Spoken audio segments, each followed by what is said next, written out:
has realized the need to create awareness among itself, among the people, and we are doing the best to meet the requirement. As a new initiative in this direction, we welcome you to the second annual Cybersecurity Conclave, CyVIT. Hoping for everyone's best health, we have gone online this year. To begin with, I extend the warmest of welcomes to our respected chief guest, Dr. Neil Wagner, the guest of honor, Dr. Maithili Sharan Gupta, and Dr. E. Khaliraj, Dr. Vinti Agarwal, and our Vice Chancellor, Dr. P. Gunashekharan, Dr. Manas Kumar Mishra, the Dean of SCSA, Dr. Shishir Kumar Shandade, Division Head of Cybersecurity and Digital Forensics, all keynote speakers, faculty members, and participants. Now, I request our Vice Chancellor to please say a few words to begin this event.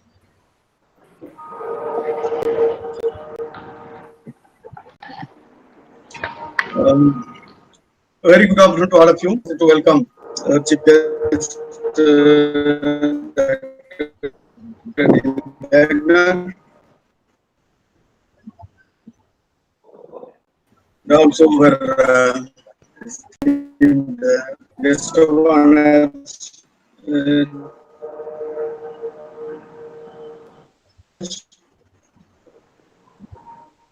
and Dr. Maithili. Both of them are known to us of this cybersecurity in our university. And we have online listening to the second time cybersecurity conclave conducted online for the first time. So all of them, if you have joined mentioned the AD, and also get a feel of what kind of the institutions and the program are being conducted in the all. VIT institution, I don't want to take back to 1984, but I'll take the pride of telling the recent achievements of VIT institution. And these institutions have institution of eminence, one of the 10 institutions of the private institutions recognized by the Government of India. This is award given by the Government of India to the VIT. And last year, recognitions, Atal Ranking Institution for Innovation and Achievements, area. Then this also we have placed as a #1 position. Not only this, every ranking institution and accreditation agency continuously, sequentially, in a phased manner, doing the ranking and accreditation, and VIT has been placed as #1 position in all the ranking and accreditation. To tell about the Government of Institution ranking as per the NIRF rank by MHRD, this year also VIT has been placed as #1 position among the private institutions being displayed in a sequence of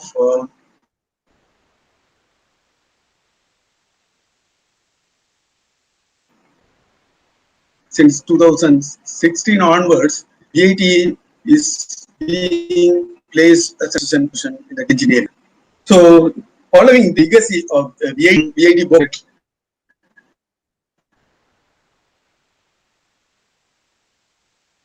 established with the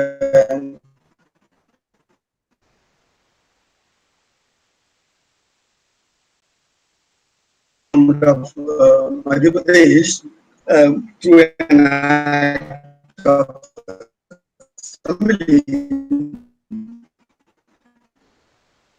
in 2017, and we follow the legacy of VIT in the coalitions. And we also from the place an emerging institution in the North India.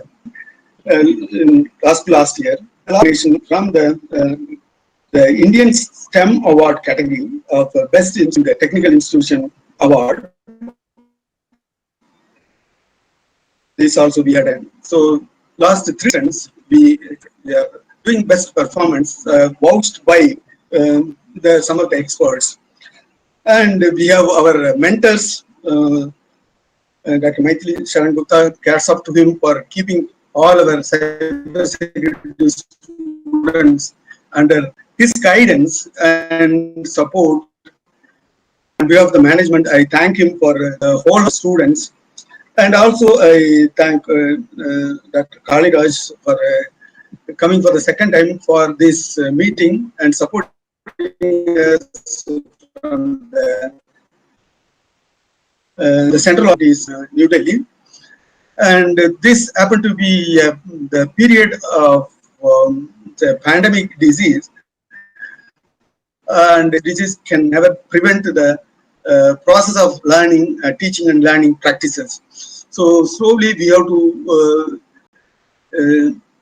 go forward to the online system of educations, and even VIT also established a VIT online institute, VITOL, and this is going to offer several courses, not only for our own students, and also the students wish to learn the courses through online. And also all the campuses of VIT now entering into the online station of the course conducting this semester, because the fall semester is going to be hectic, and the movement is restricted. Therefore, you start the fall semester in the online. So, opportunity for all the students to learn more than what the teacher teaches in the classroom. A lot of webinars, seminars, faculty development program, so on and so forth. And faculty and the students will have an opportunity to learn many things. To say a few. Thank you, sir. I request Dr. Manas Kumar Mishra. In the last 2 months itself, Wall has conducted more than webinars. When it is online, I wish the conference is. Congratulate the dean and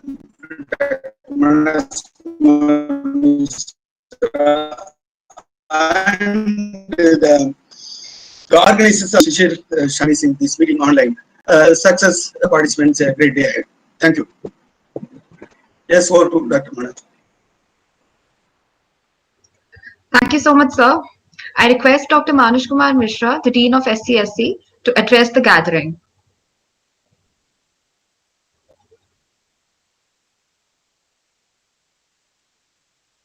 Sir, your microphone. Hello, thank you, Spriya.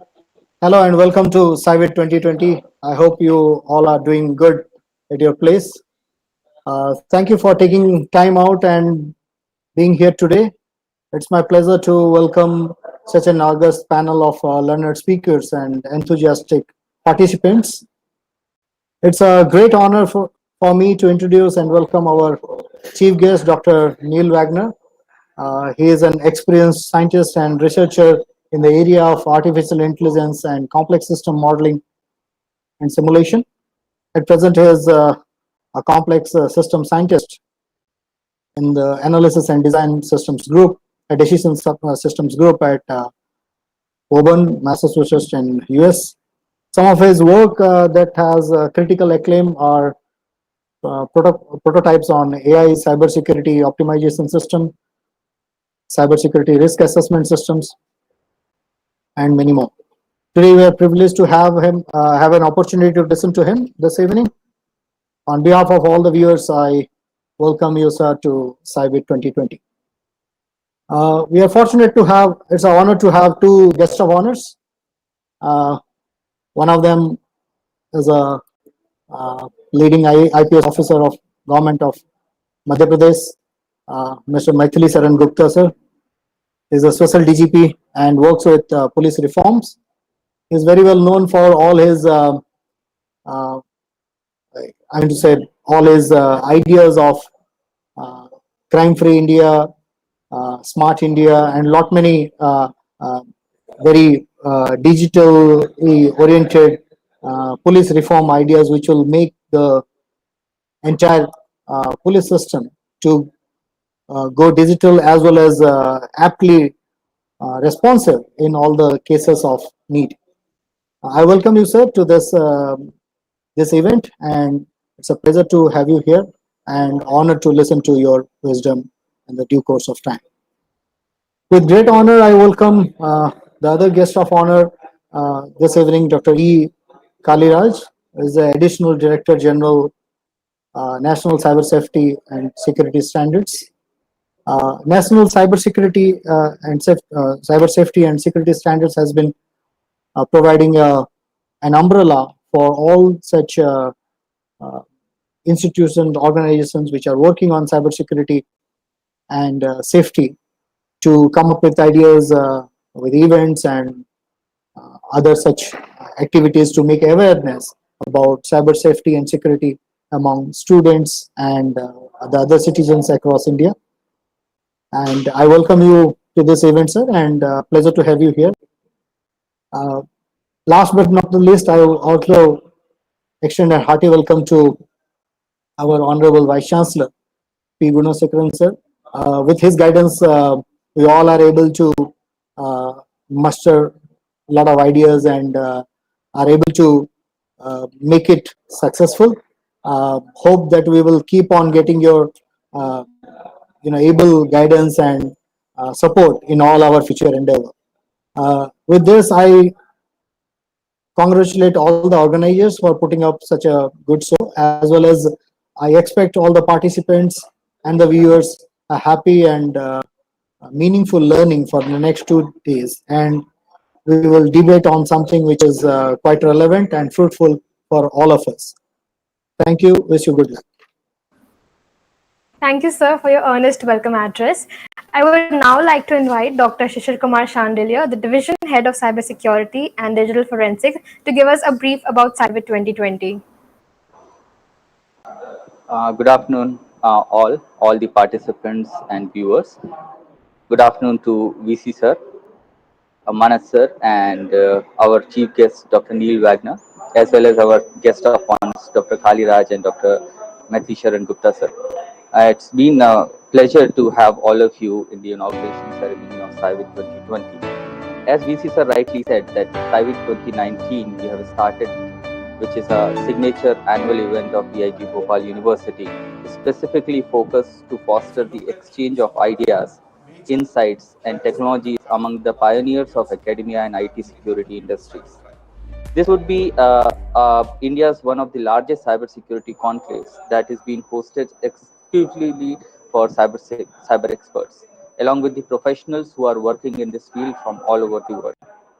CyVIT provides a unique opportunity to hear from cyber experts, scientists, and sharing the latest researches in cybersecurity. This primary event of VIT Bhopal University is exclusively designed to create a mutual platform for experts and public to come together and share their knowledge on this important issue of cybersecurity and cyber crimes, and how to keep ourselves within the boundary of cyber safety. Last year, in CyVIT 2019, many experts from IBM, LUCDS, National Informatics Centers, IITs, MPPolice, hospitals, Indian Army, ThoughtWorks, and National Cyber Safety and Security Standards, who were the co-organizers with us.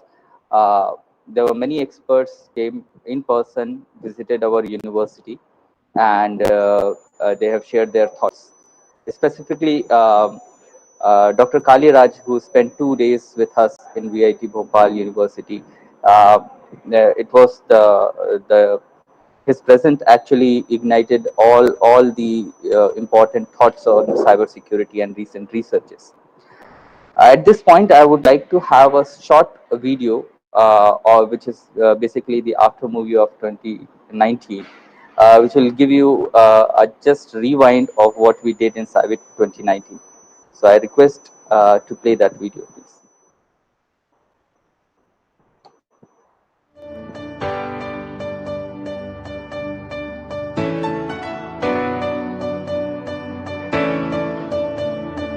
If you look at some of the major highs that have happened in the last few years have actually happened due to cybercrime.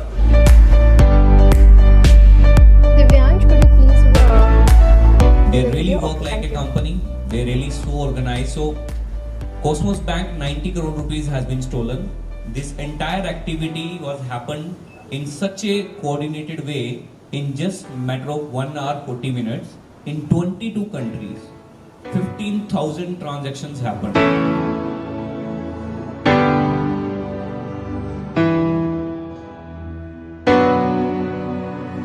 So we'll be in touch with NCDRC, National Cyber Safety and Security Standards, so that we can give something back to the society, specifically for women and children's safety. So government have taken many initiatives to control the cyber crime in India.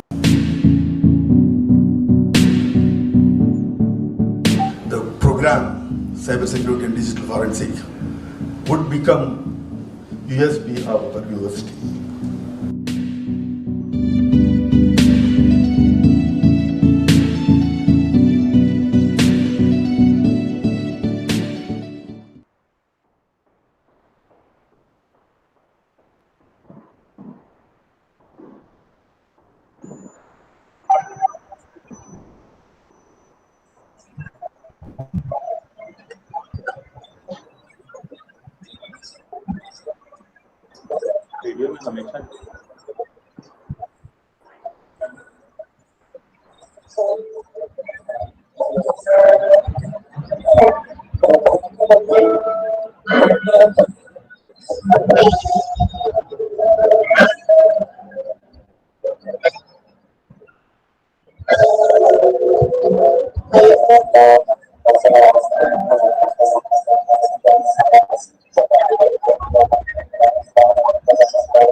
Okay, thank you.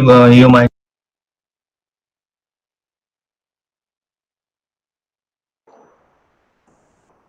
So that was all about CyVIT 2019, and I'm really very happy to inform you that this time CyVIT 2020 team is all set for all the informative panel discussions, e-lectures, as well as open discussions, which will really help for anybody who is actually looking forward towards cybersecurity profession, building his or her career, and most specifically to be cyber safe. This year, we are going to have the experts from all over the industry and academia as well, like last year. So this time, to be specific, we have experts from Kaspersky, we are having experts from BITS Pilani, we are having experts from EC Council, and also the experts from National Cyber Safety and Security Standards uh, as a co-organizer. Also, along with that, we have the eminent academia and the professors and researchers who are having the pioneer researches on cybersecurity, like Dr. Neil Wagner, who is not only working on cybersecurity but actually leading the cybersecurity into an entire new arena of nature-inspired and auto immunity of cybersecurity systems. So it would be great to have to listen all these experts, and with all the best wishes, I wish all the best for this event. Thank you. Thank you, sir. Certainly, your address goes a long way in inspiring us to strive hard. Our guest of honor is the Special Director General of Police at Madhya Pradesh Police, Dr. Maithili Sharan Gupta. We welcome you, sir. And thank you for being a part of this year's conclave. We request you to kindly say a few words.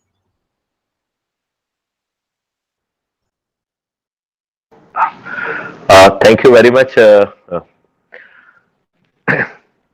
Honorable Dr. P. Gunsekharan, Dr. Manas Kumar Misra, Dean, BIT, Dr. Sandil, uh, Dr. Neil Wagner, Dr. Avenger Stephen, Dr. Khaliraj, and Mr. Mihir Hayal. So the panel is full of distinguished people from cyber industries, and on the top of it, my dear students, my friends. It is matter of extra great pleasure for me to be part of a very prestigious conference, CyVIT, and I would like to congratulate organizers for arranging the second event in the series, and I really convey my heartfelt good wishes and compliments for grand success of this webinar and this summit. I am very sure scientists, faculties, and students around the globe, they would be deliberating, and the deliberation would be highly fruitful, and they will be highly useful for the public at large, especially in the era of corona, when we are fighting across the globe. There's a lot of challenges. Lot many activities are being conveyed or they are conducted online, including this CyVIT, which are being conducted online. Lot many payments and things are also being made online. So, in true sense, Corona crisis has enabled us to be more digital. Now, we are teaching students making use of online classes. Even we are taking examination online classes. All kind of on-door deliveries are being made, and the payments are being routed through the online systems. In this arena, everybody is operating in cyberspace, and the challenges of the cyberspace, they are increasing every day, and it is a very high time. Let's deliberate, let's collaborate, and create a world where everybody should feel safe and secure. As a police officer, I always feel that though we have to create awareness, we have to create systems and synergies so that we can check cyber crime. But at the same time, we have to be all the time cautious of the basic fact that in the name of cyber awareness, in the name of cyber research, we should not be creating fear, because lot many people, they are selling cyber awareness, which is getting converted into cyber fear, and that is getting converted into billions of business. I would be very happy if this conclave can really contribute and come forward with the models whereby it can challenge that doing cybercrime is not a option in future for the cyber criminals. Let the cyber criminals should not enjoy safety of sitting across the border or sitting in a country which are being treated as safe haven.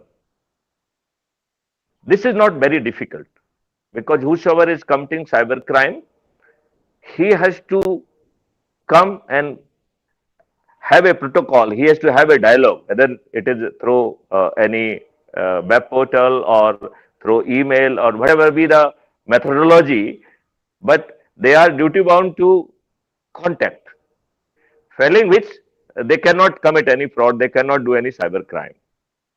So I feel that simply developing protocols which could ascertain identity and can remove anonymity cover, it will go a long way in really checking cybercrime. And even if the crime has been committed, it will be very easy to really fix him. With these words, I am very sure this summit is going to be a grand success. I would like to convey my best wishes for a grand happening. I would like to be really part of majority of the sessions because I would really like to be benefited out of it. And at this, I would like to once again convey my thanks to BIT for associating all of your resources, all of your students. And let me say it on record that my students, they have done wonderfully well. At many places, they have surpassed my expectations. And I am very sure in the field of cyber investigation and cyber security, we have created special modules. I will try to pick up the things from your summit and we will try to fit in into our modules as well. And I would like to compliment BIT for having n number of the milestone. I am very sure in this journey, BIT would be further having many caps to its many feathers to its cap. And once again, I would like to thank everybody whosoever has contributed in a grand organization of this summit. And I would like to really convey my sincere thanks to considering me a fit enough to really be part of or to be guest of honor for this international summit. Thank you very much. Jai Hind, Jai Bharat. Thank you so much, sir. Your words always inspire us. Our second guest of honor is the Director General at NCDRC, Dr. E. Kaliraj. He is the project head of 3 books that's regarding cyber issues in India. We welcome you, sir. Thank you for joining us today. We request you to kindly share a few words with us.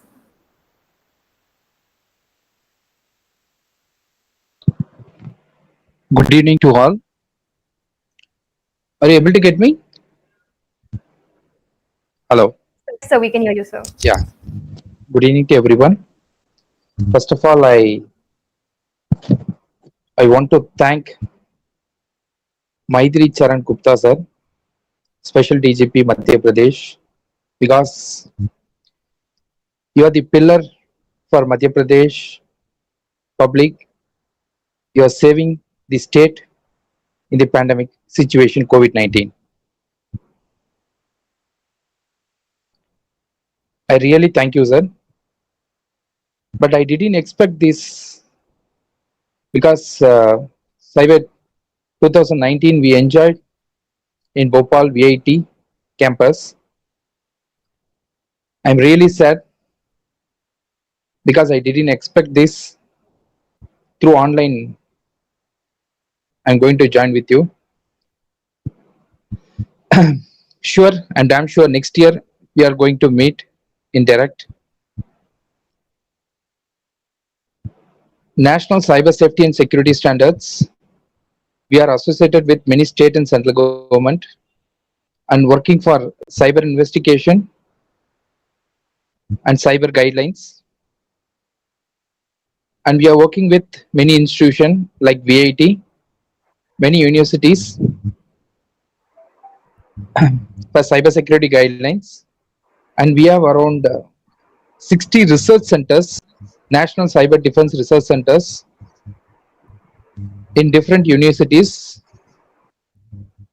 throughout India, in working in different platform like cyber forensic, IoT, artificial intelligence, machine learning. So like that, we are working in different domains. So we are giving real-time case studies, and we are getting the output, and we are giving many sample projects to the students. We have a research team throughout India, and we are supporting for many legal enforcement and law enforcement agencies. And one thing I want to share that after this COVID-19 lockdown, we think that cybercrime comes down, the cases will comes down. We are discussing in our team that okay, after lockdown, we think that cyber cases will comes down, but suddenly it increases, because you know very well that we all engaged in online. From students aspects, they are in online exams, online classes, and work from home. Organizations are given the projects to work from home, and few peoples have engaged in social media, and all our transactions happening through online now. So the cases have been increased. So this is very difficult situation. This lockdown time, we don't think that cyber cases will increase, but suddenly it happens. I'm damn sure it's going to increase. So be safe. Who are all working in online platform or work from home, students, any community peoples, be safe. Change your Wi-Fi password. Please safe while transferring your data, your project informations. So cyber criminals are targeting India. So you know, nowadays we are facing many cyber attacks because lack of awareness in India. Most of the peoples are not aware in cybersecurity, but we converted all our data into digital. Of course, we are moving in good direction. At the same time, we want to focus on cybersecurity. So many companies and banks nowadays, they are ready to accept the payments in online, and the informations like data transfer, everything in the online. At the same time, banks and many organizations, they are not focusing on cybersecurity guidelines. So cybersecurity guidelines, in the sense, many organization and banks are ready to put funds on marketing and technology aspects, not for security. So that's a problem we are facing in India. So both these problems we are facing in government also, not only in private organization. So you know very well that we 2 days back we lost our pillars, soldiers in the war. So we want to develop many technologies as our own product, like Make in India. Our Honorable Prime Minister of India, Narendra Modi ji, has said that we are using many Chinese products, Chinese apps, and many cybersecurity tools are from international tools. So we want to develop our own tools. Of course, we are just a tool. We are going to guide you, but students like you, faculties, wants to come forward to develop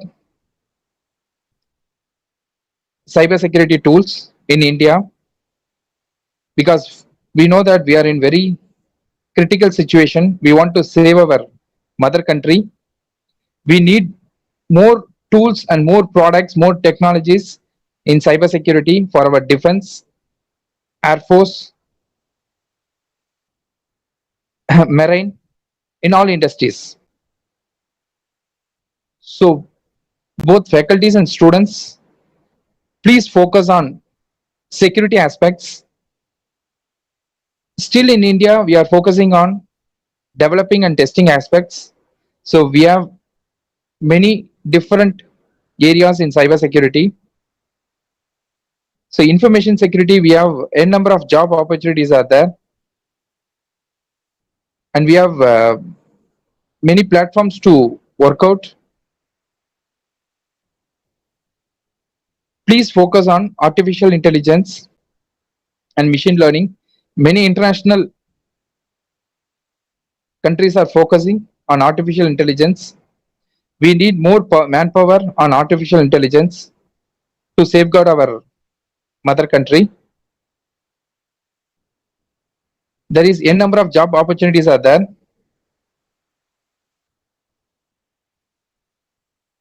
Students, we need more expert for our legal enforcement and law enforcement agencies for investigation purpose. So you all knows very well that our IPS, IAS officers are trained in L&O and crime, not in cyber. So we need more cyber experts for the investigation purpose. And still we have few things are pending in government. Sure, our Honorable Prime Minister Narendra Modi ji is going to implement many things in cyber security, in digital India. We need a special cyber force, cyber police. So already many states have implemented cyber police wing. We need a special court wants to discuss these type of cyber cases. So many things are in lineup.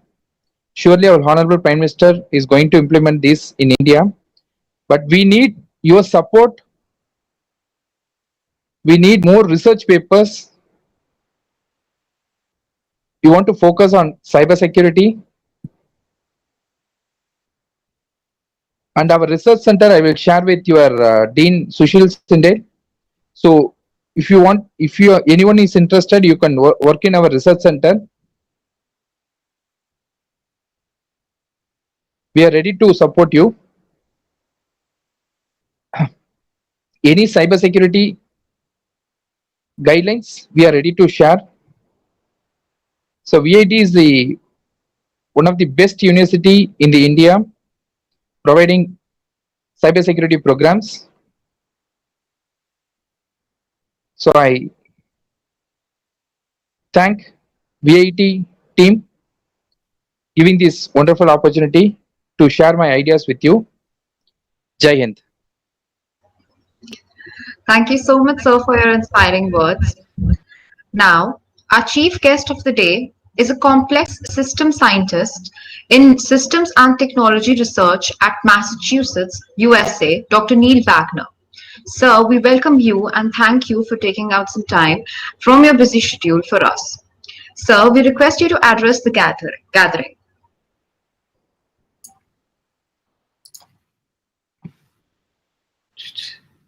Hello, thank you. I'm going to share my screen.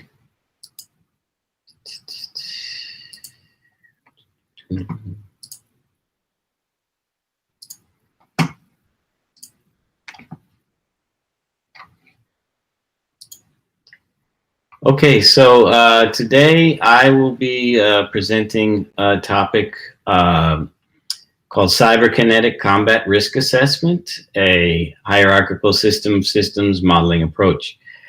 This is concerning cyber and kinetic or physical combat. This is a military or defense kind of application. So what I'll be discussing today is I'll talk a little bit about cyber risk assessment modeling, various threats, and some recent studies, and give you a very brief example of one. Then I'll talk about kinetic combat risk assessment, that is physical combat, and how you assess risks in that, and modeling efforts in that realm. I'll discuss a little bit about varying modeling paradigms, ways that you model different kinds of systems. And then I'll be discussing how risk assessment modeling links up with artificial intelligence systems. So there's no denying that cybersecurity is a very important thing. Cyber attacks are everywhere across all aspects of society, government, defense, industry, critical infrastructure, many examples. Here in the US, it's well known that cyber attacks affected the 2016 presidential election. There's attacks on defense, including an example one in 2018 where test hackers, or ethical hackers, if you will, were able to take over a Navy ship, Satellink, and alter the ship's position. So this has cyber attacks can have physical effects. Of course, there's all kinds of industry attacks and critical infrastructure attacks as well. In 2019, an electricity grid, power grid, was able to be hacked and brought down by cyber attackers. So every day you hear more and more attacks. It's just an extremely important area to address.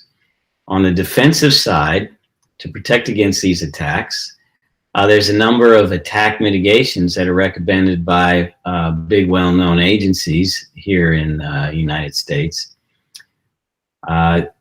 These mitigations are some kind of technique or control that serves to prevent or at least reduce the damage due to cyber attack. And on the right here, you see a list of top 10 cyber defense and mitigation strategies put forth by the National Security Agency here in the US.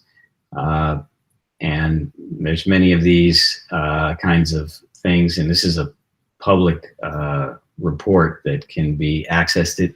It recommends cyber defensive mitigations against these attacks. Now, recent cyber research work has focused on assessing risk for cyber defensive mitigations.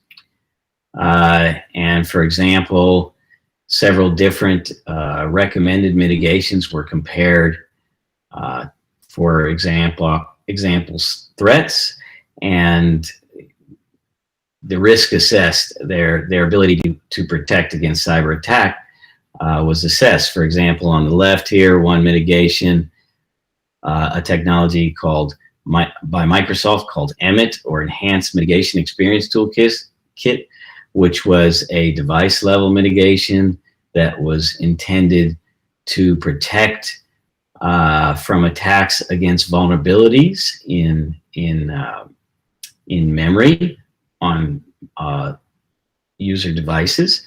So if you had a vulnerability, unpatched vulnerability, memory vulnerability on a device, that potentially this protection, this tool, would protect you from attacks against that, even though your vulnerability is unpatched. Other mitigations that were looked at recently, in the middle, network segmentation, which is a network level defensive mitigation, which seeks to segregate the network, partition it. limiting workstation to workstation communication, another network level defensive mitigation, which is about different users' access to different resources on the network, and on the right, restricting email and internet accesses for various kinds of privilege accounts with higher access to more important network resources. And so risk assessment modeling for these cyber defensive mitigations have been able to assess risk and the ability of these mitigations to protect against cyber attacks and compare and contrast for different network scenarios. Here's just an example threat and modeling of that threat for risk assessment. The example threat here is one that attacked something that is extremely important to all of us in this economic world of business, is on Equifax, which is one of the world's largest credit rating companies, and it holds all of our credit ratings, which allows us to get things like loans for cars or houses and other things. If you have a bad credit rating, your life is in having a harder time. But they were a couple years ago, they observed some suspicious traffic, and basically hackers had entered into a web portal entry and attacked a vulnerability there, and from there were able to move into the network of the company on their web server and install web shells, then move from there to another account internal to the network and get higher privileges, access to more important resources on the network, and eventually move to actual databases which had people's personal information and records in there and could steal their credentials, essentially steal their credentials and potentially impersonate people and do a bunch of false and fake money kinds of transfers or other kinds of things that would affect people's credit ratings. The estimated cost of this attack was about US $1 billion. And the attack had gone on for 3 months before they realized and were able to, stop and clean things up. Very dangerous. And there's so many, many other examples. Now, one of the defensive mitigations listed, recommended, network segmentation, is designed specifically to make this kind of attack difficult.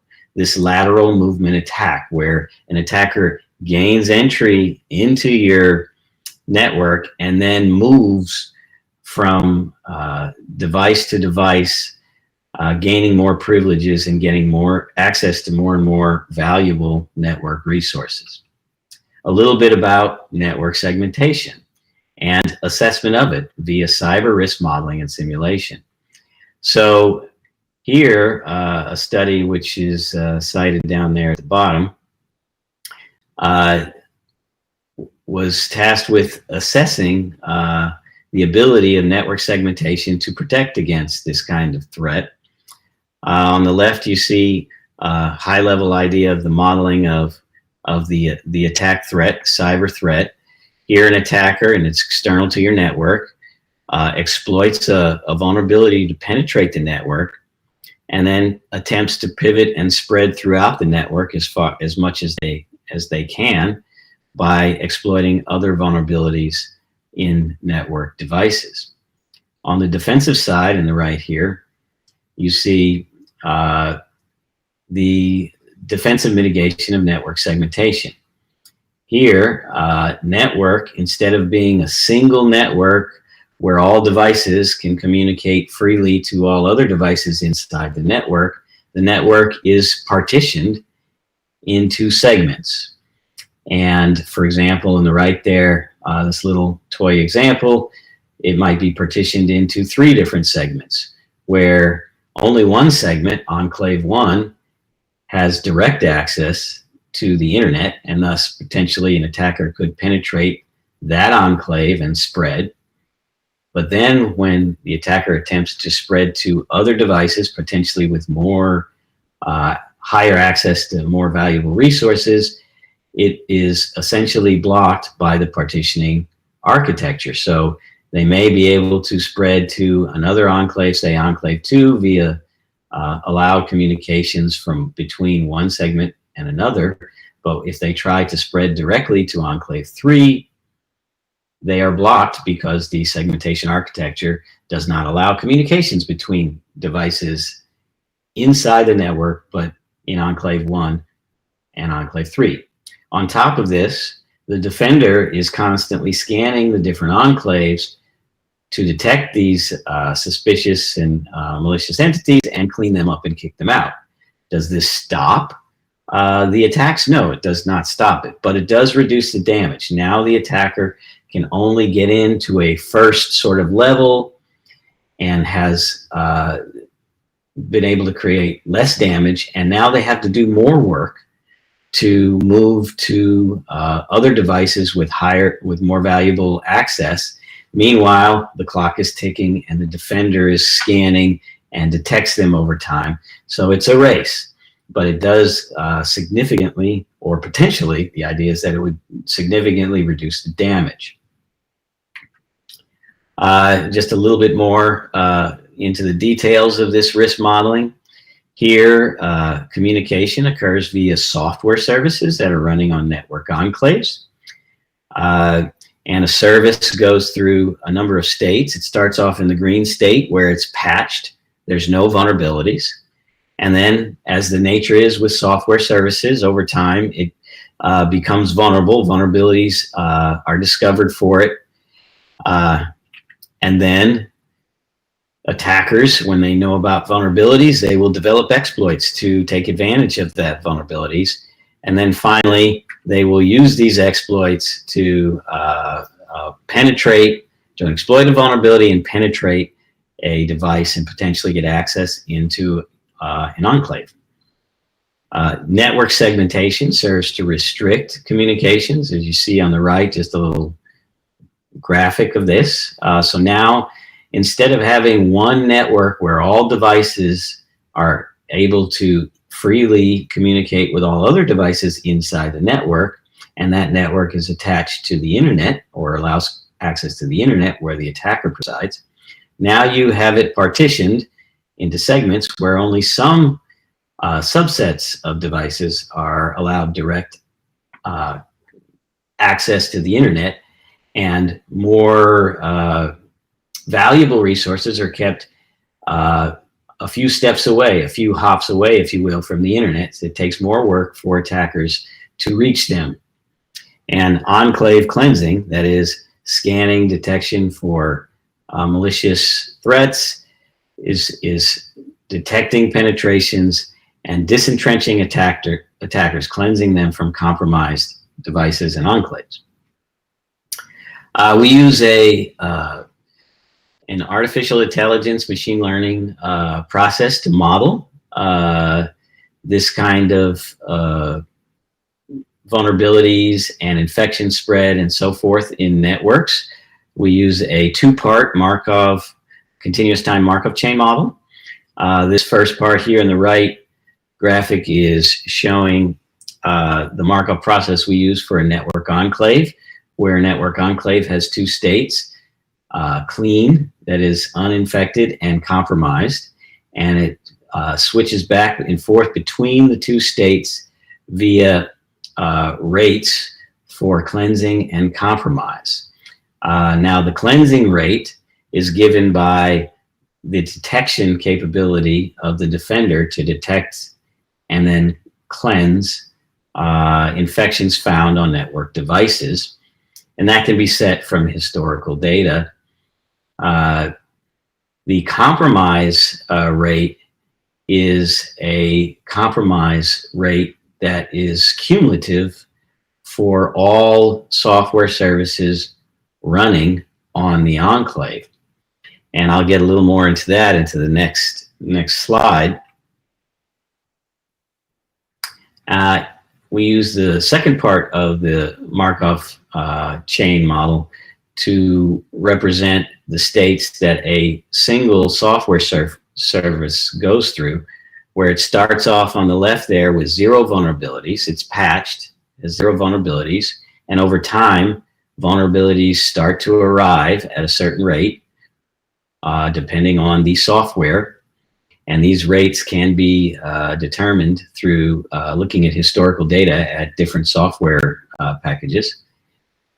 And as they gain vulnerabilities, then there's a rate for attackers developing exploits to exploit those vulnerabilities. And once a software service has had at least one exploit developed for it, then attackers can utilize those exploits to exploit that vulnerability and potentially penetrate a device on an enclave.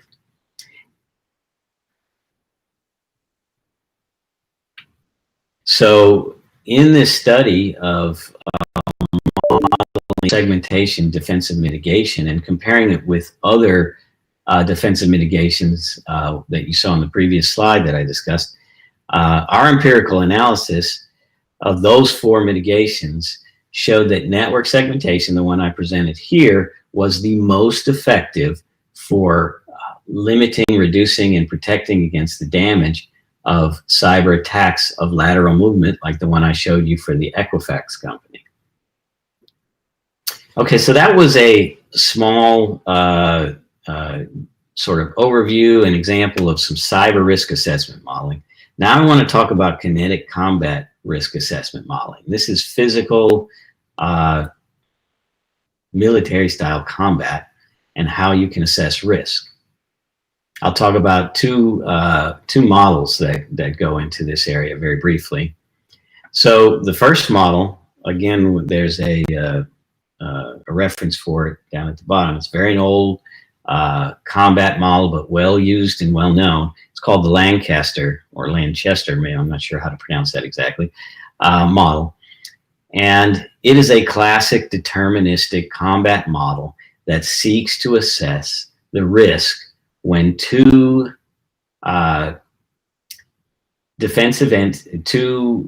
military entities come in combat with each other based on the strength of their forces. It's a very simple, deterministic, and continuous model, and it characterizes forces lost as proportional to the opposition force numbers and strength. It has a few parameters. Mathematical model, capital B is the blue force, and capital R is the force numbers for the red force, which are the two opponents, blue and red. PKR is the effective kill probability for the red forces, and PKB is the effective kill probability for the blue forces. And using this effective kill probability, that is the effect when force targets an attack on another force, a physical attack, this is the probability that they will succeed and kill that target.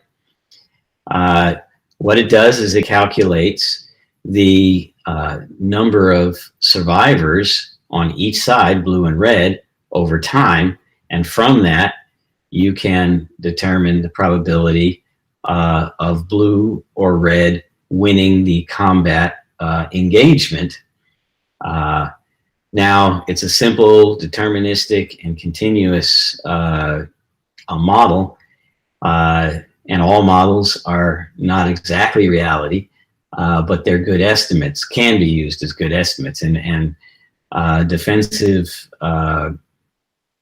people and military people have been using this model for decades to assess risk for combat engagements. Very recent, well, somewhat recent update to this Lancaster model has updated it for probabilistic. Instead of making it deterministic and continuous, making it probabilistic. And this is a very recent technical report by MIT Lincoln Laboratory in 2016, which is also publicly available. Here, the idea was to take some more details into account and compute surviving numbers in waves of combat. Again, targets are destroyed with the probability PK, and they model two different types of modeling of targeting, both coordinated and random. Coordinated is where each force on one side picks out a different target on the opponent side to target and try to shoot or attack, and with probability PK will be successful and destroy that target. Random is using a random one where multiple attackers on one side can potentially attack the same target on the opponent's side.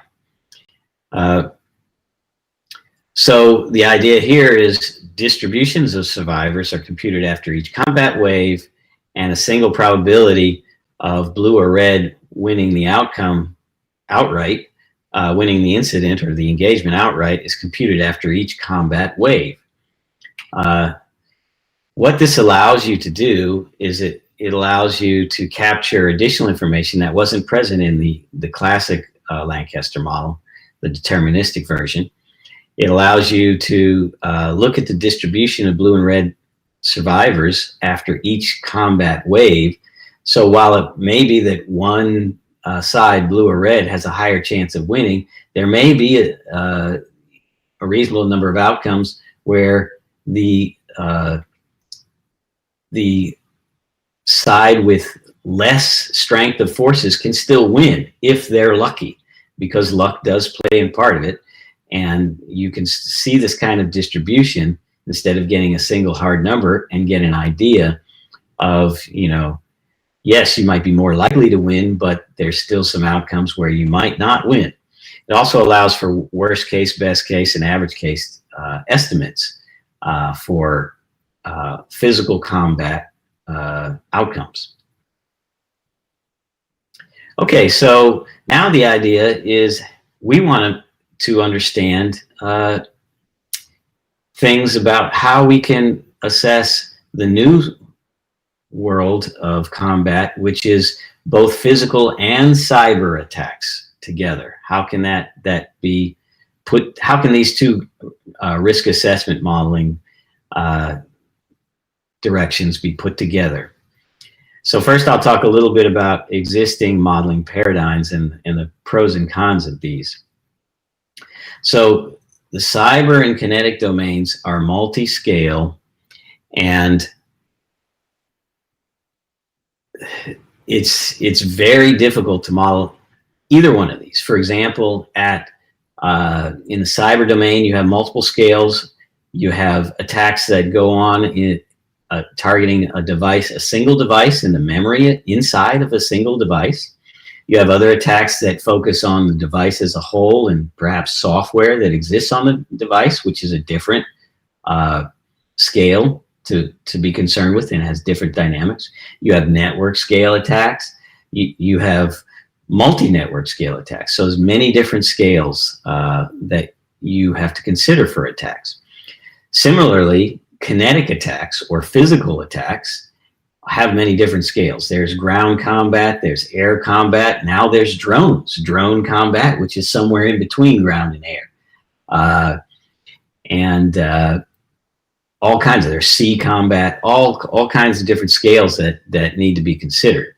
Questions you would be concerned with on the cyber side, for example, hey, we have to think about these different scales. How does a device memory corruption attack impact my network scale mission operations? That's how does things that happen at one scale affect a different scale much higher up. In the kinetic world, how do air and ground and drone attacks and dynamics affect each other? These are complex questions. Now, when we're talking about when you mix both cyber and kinetic combat, you might ask a question like, how do cyber attacks, for example, memory corruption attacks, affect my defensive operations? Can someone hack my drone or my tank or my airplane and then cause it to crash? That would be a serious concern. And how much would that affect the outcome of the combat engagement? This is a very serious question to ask. So some different paradigms for modeling complex systems, and I gave a cyber example here. One way, the classic way, is via monolithic simulation. That is, you make one big simulation model to capture all the scales in one thing. It's implemented by a single application or program. The pros are it is customized for a very specific purpose, and because it's all customized, you could do performance optimization, but there's a number of cons with this. Number one, complex systems are complex. They're extremely big, and it's very difficult to make a simulation, one simulation that can capture all aspects you need to do. So it's very difficult to build. It's hard to test because it's so large, and it's hard to maintain. It's also very difficult to use or extend or enhance after you've done it once. Usually you make these systems, you make them once, and then you have to throw them out, because if you have a new risk assessment problem that's very similar to the old problem but has some differences, you can't use this old one because it's too customized. You just have to throw it out, start from scratch, and build all over again. And finally, a third problem with it is because it's such a large system capturing so many aspects of the multiple scales, you have long simulation run times, which can make your risk assessment difficult to execute. So in response to this, in the simulation community, a new technique called co-simulation has been proposed for this multi-scale modeling. Here, the idea is to make separate models, and in this cyber example, perhaps 3 separate models, one at one scale, the network, another scale at the subnet or enclave scale, and another at a device scale, for example. These are different models, separate models, implemented via different applications. And the models communicate and communicate back and forth via some synchronization logic so that all these different scales can be captured. Excuse me. Here the pros are, hey, it's a lot easier to build and test and maintain these, and it's easier to reuse these. So when you have a new problem, a new risk assessment model, say a new type of cyber attack that you want to look at, for example, let's say instead of looking at attacks that target devices and vulnerabilities on software, you want to look at attacks that target devices and memory corruption attacks that try to corrupt the memory of a device and see how that affects the network. Then you could easily take this same model, take out the device scale model far to the right of that and replace it with a memory corruption scale model and put it in there, and then assess the whole system all the way up to the network scale. The problems with this is the communication logic between the different models, or integration logic, can be quite complex and it can be tricky. And also synchronizing things, because at different scales things happen at in different time resolutions. It can be very difficult. And you still have a big system that must all run, even though it's 3 different models or multiple models, they all have to run together. And it can be really long simulation runtime still. A final way that has been proposed in very recent cyber examples that I've been fortunate to be part of uses a hierarchical system of systems approach. Here again, you make different modular applications capturing models for different scales. They're independent, they're different models. But now you treat the whole system of all the scales, you treat it as a system of multiple systems where each system is a separate standalone simulation module for that scale. And instead of having the complex integration logic to communicate between the models, you take aggregated outputs at one scale to set input parameters at another. These are standalone models. And then, for example, on the left here, if you see you have a device level model that measures cyber attacks against software vulnerabilities. You can run this model in isolation by itself for the cyber attacks you're concerned with, aggregate your results, and then use those aggregated results to set parameters in another model, for example, the subnet enclave model, and then run that one separately, standalone, and so forth. Now, there's a number of advantages to this way of going. It significantly cuts down simulation runtime, so you can run many more trials or experiments and get much more accurate risk assessment measurements from it.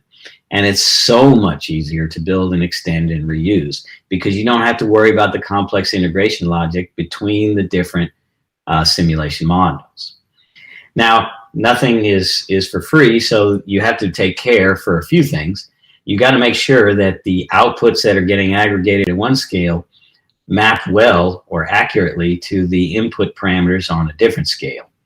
And you should also take care, and this is something to watch out for, to avoid double modeling. That is, if you model a particular aspect at one scale, you don't want to model it again at another scale because now you're getting magnified effects more than might be in reality because it's effectively being modeled in both places. So you want to be careful about the double model.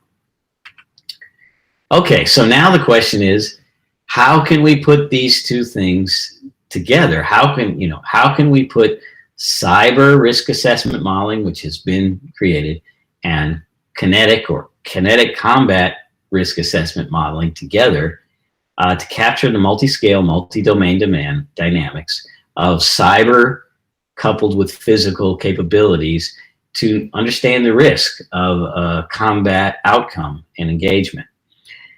Here, being able to do this would allow you to address questions like, how do cyber capabilities impact a combat outcome? It could be that one opponent has less tanks or airplanes or less strength of defensive forces, but has, really good cyber capabilities, cyber attack capabilities. How much, when they meet a stronger opponent with more tanks, more airplanes, more ships, whatever, do they still have a good chance of winning because they have these added cyber attack capabilities? Can they hack the different capabilities on the opponent's side? These days, airplanes, drones, ships, tanks, and so forth have tons of software in there and are network accessible so they can be hacked. So the objective here is to quantify the probability of a combat engagement outcome when the combination of cyber and physical capabilities in play. And here we propose the hierarchical system of systems modeling approach that I just talked in the last slide to allow this to happen in a manageable, from a risk assessment modeling way, where you can capture multiple scales and multiple domains, and you can combine and recombine these to address new combat scenarios. If there's a new cyber capability, a new type of cyber attack that comes on the market, you don't have to throw out all your old models and start all over again.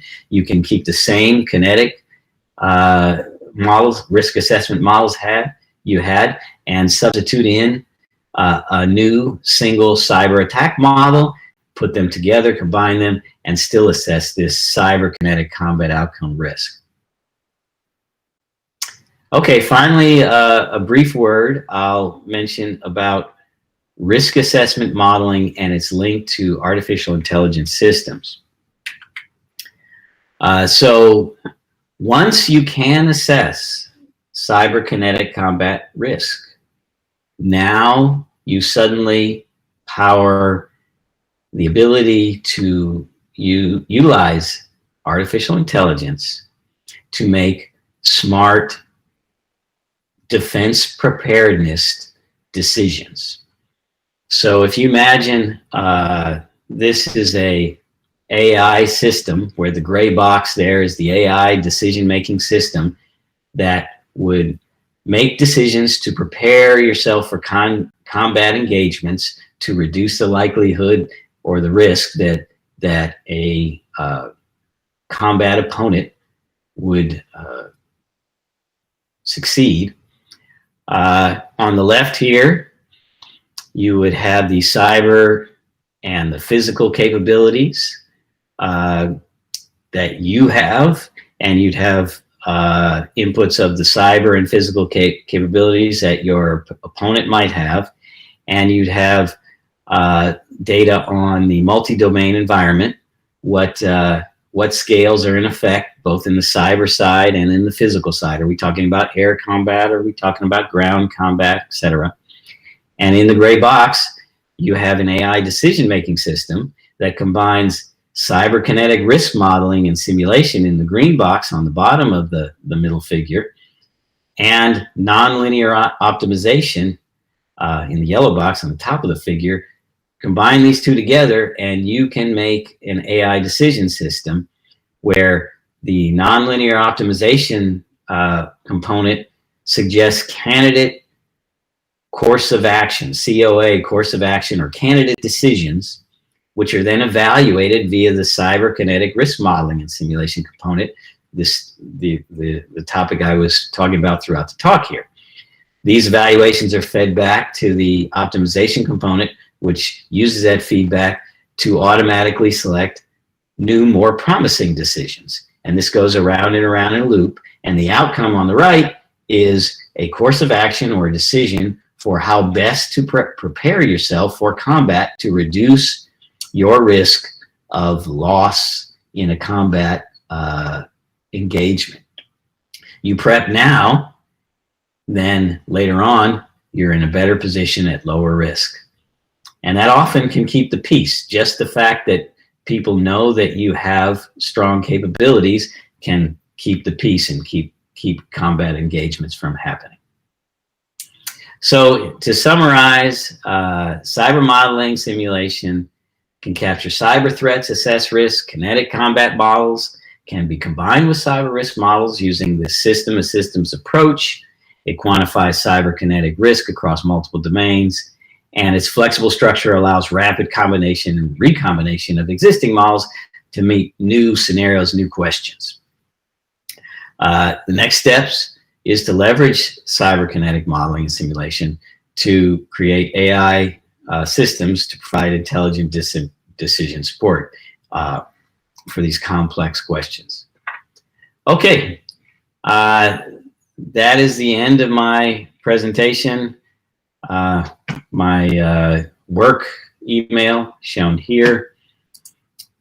And I will stop presenting and turn it over to the hosts. Thank you.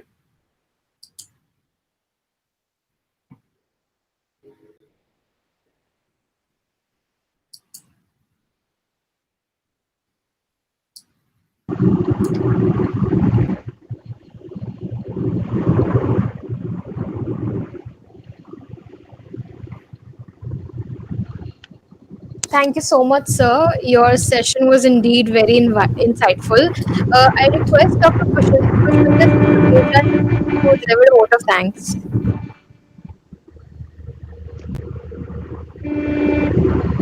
Thank you very much, Ayushi. Good evening, all. I would take this opportunity to thank our chief guest, Dr. Neil Wagner, Complex System Scientist, Systems and Technology Research, USA, for his valuable time.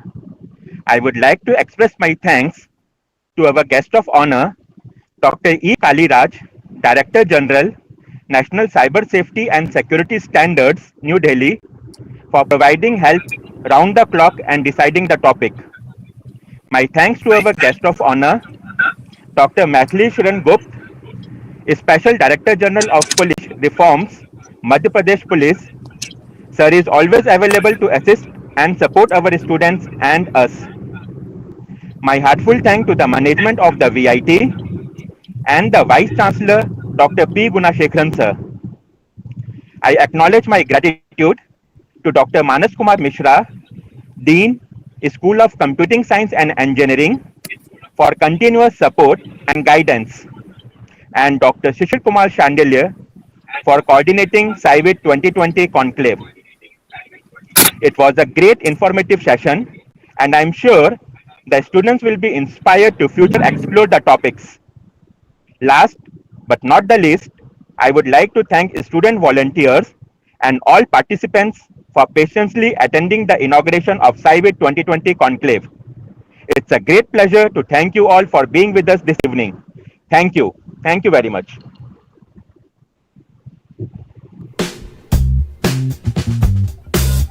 Thank you so much, sir. Moving on. Moving on to our next expert, the Special Director General of Police at Madhya Pradesh Police, Dr. Maithili Sharan Gupta. Sir, I request you to kindly take over. Thank you. It's a pleasure to be again with you. I would like to once again stress on the point how meaningfully we can convert such kind of international summits in a gainful situation. Let this kind of the summit should not end with the deliberation. It should not end with just discussions, but its deliberations should be converted into some pathways which would become a cornerstone for taking us forward. Here I would like to little stress upon my experience which I had with the BIT and with other 45 universities with whom I am working. I very sincerely feel that probably this is the model which can transform our country.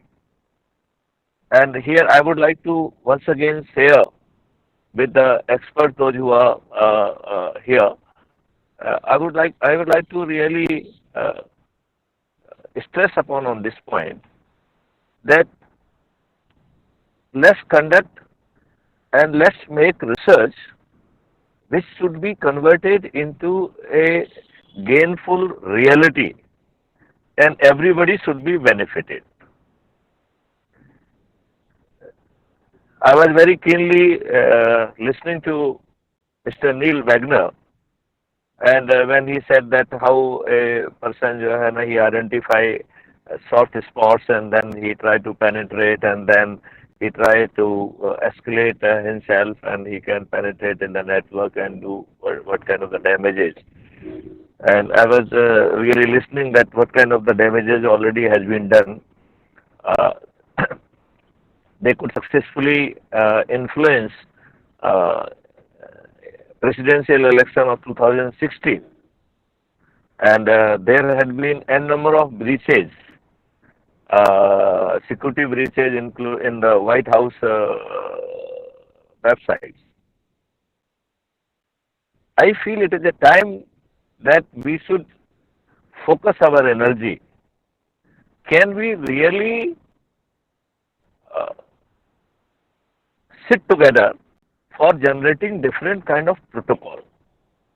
Because I very sincerely feel that it is the anonymity which is being played against us. For his player, he could be and he should be fully identified. So whatever be the platform of interaction, whether it is ID, password, this, that, even not IP address alone, but we can even go for the IMI, we can go for the MAC address, we can cross confirm with the email ID, and we can cross confirm with the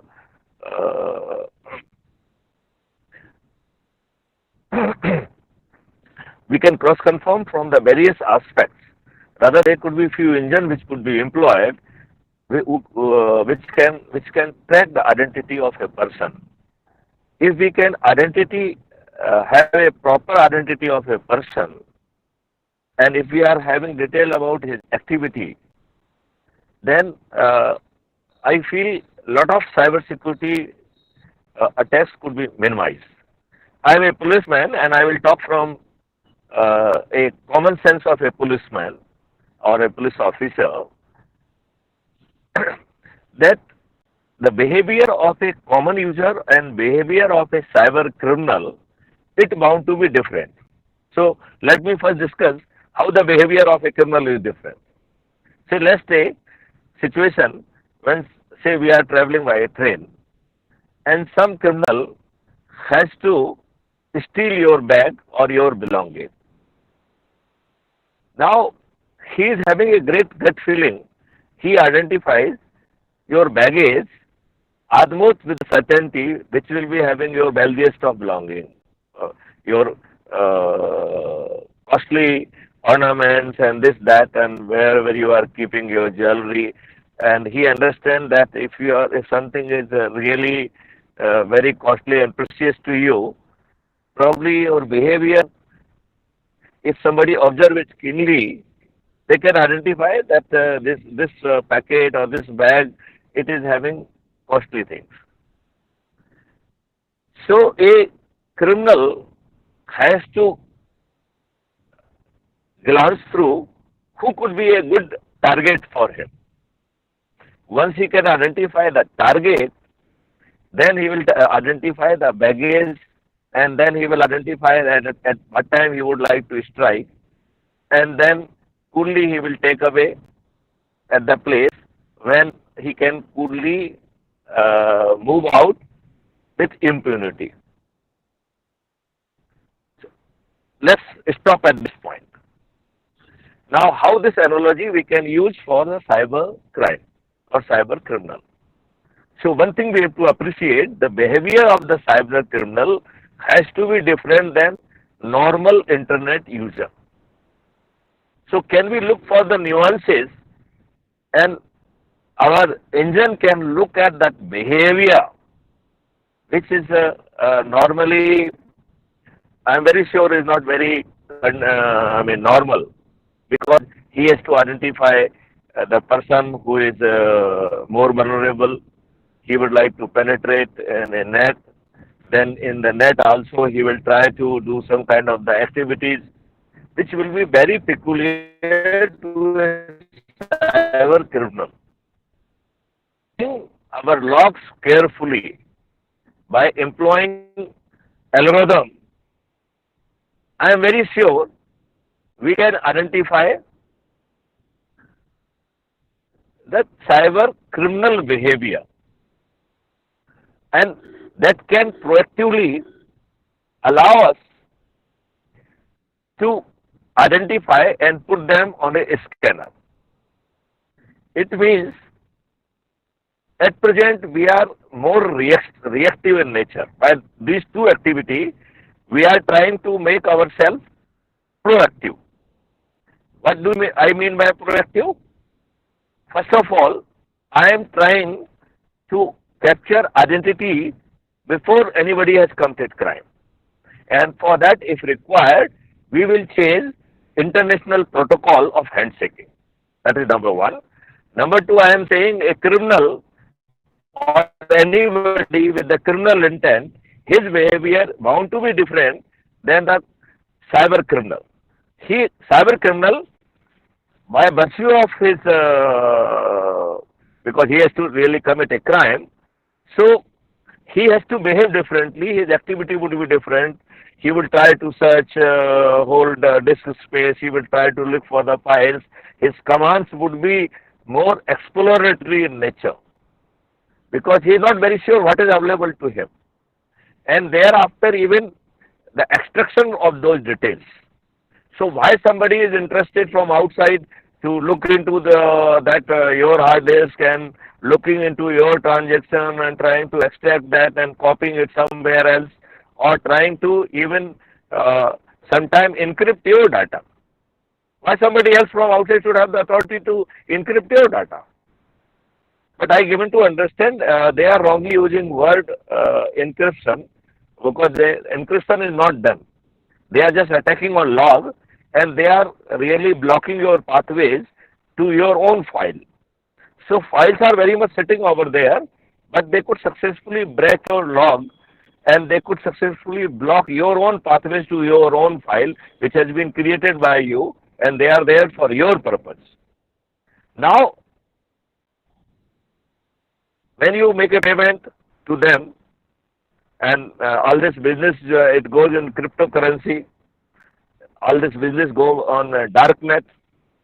So we have to evolve our way of handling with the dark net, and we have to evolve our ways of handling with the cryptocurrency, and how effectively the behavior and interaction with this cryptocurrency and those kind of the things could be used for identifying criminals. Even the payment made, I mean, because since it is a generic kind of the thing, so everybody can say the ledger, and the ledger of the blockchain technology is available for the public domain. Nobody may be in position to say manipulate, but the content details are available.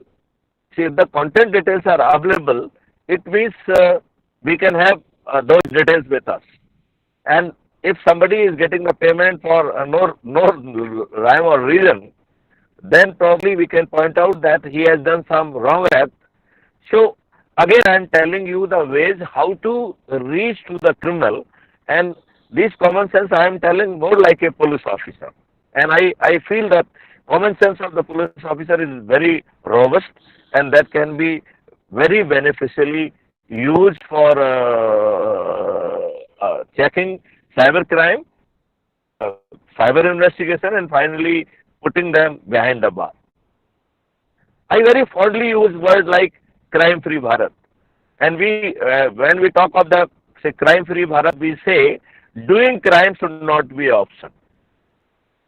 About the various strategies which I often, I really love to repeat them, like certainty of reporting, certainty of detection through smart investigation system using various technologies, integrating technologies and IoT devices and population, and exploiting the legal responsibility of citizen, that they are having the similar responsibility as of the police officer. Then we say package your evidence in such a way that advocates should not be in position to play any trick. So we always say that packages with a certificate of integrity, certificate of certainty, certificate of chain of custody, certificate of admissibility, and under section 65B of Evidence Act. And then we say with all this treatment, because we are having the plenty of infallible evidences, so conviction would be a reality.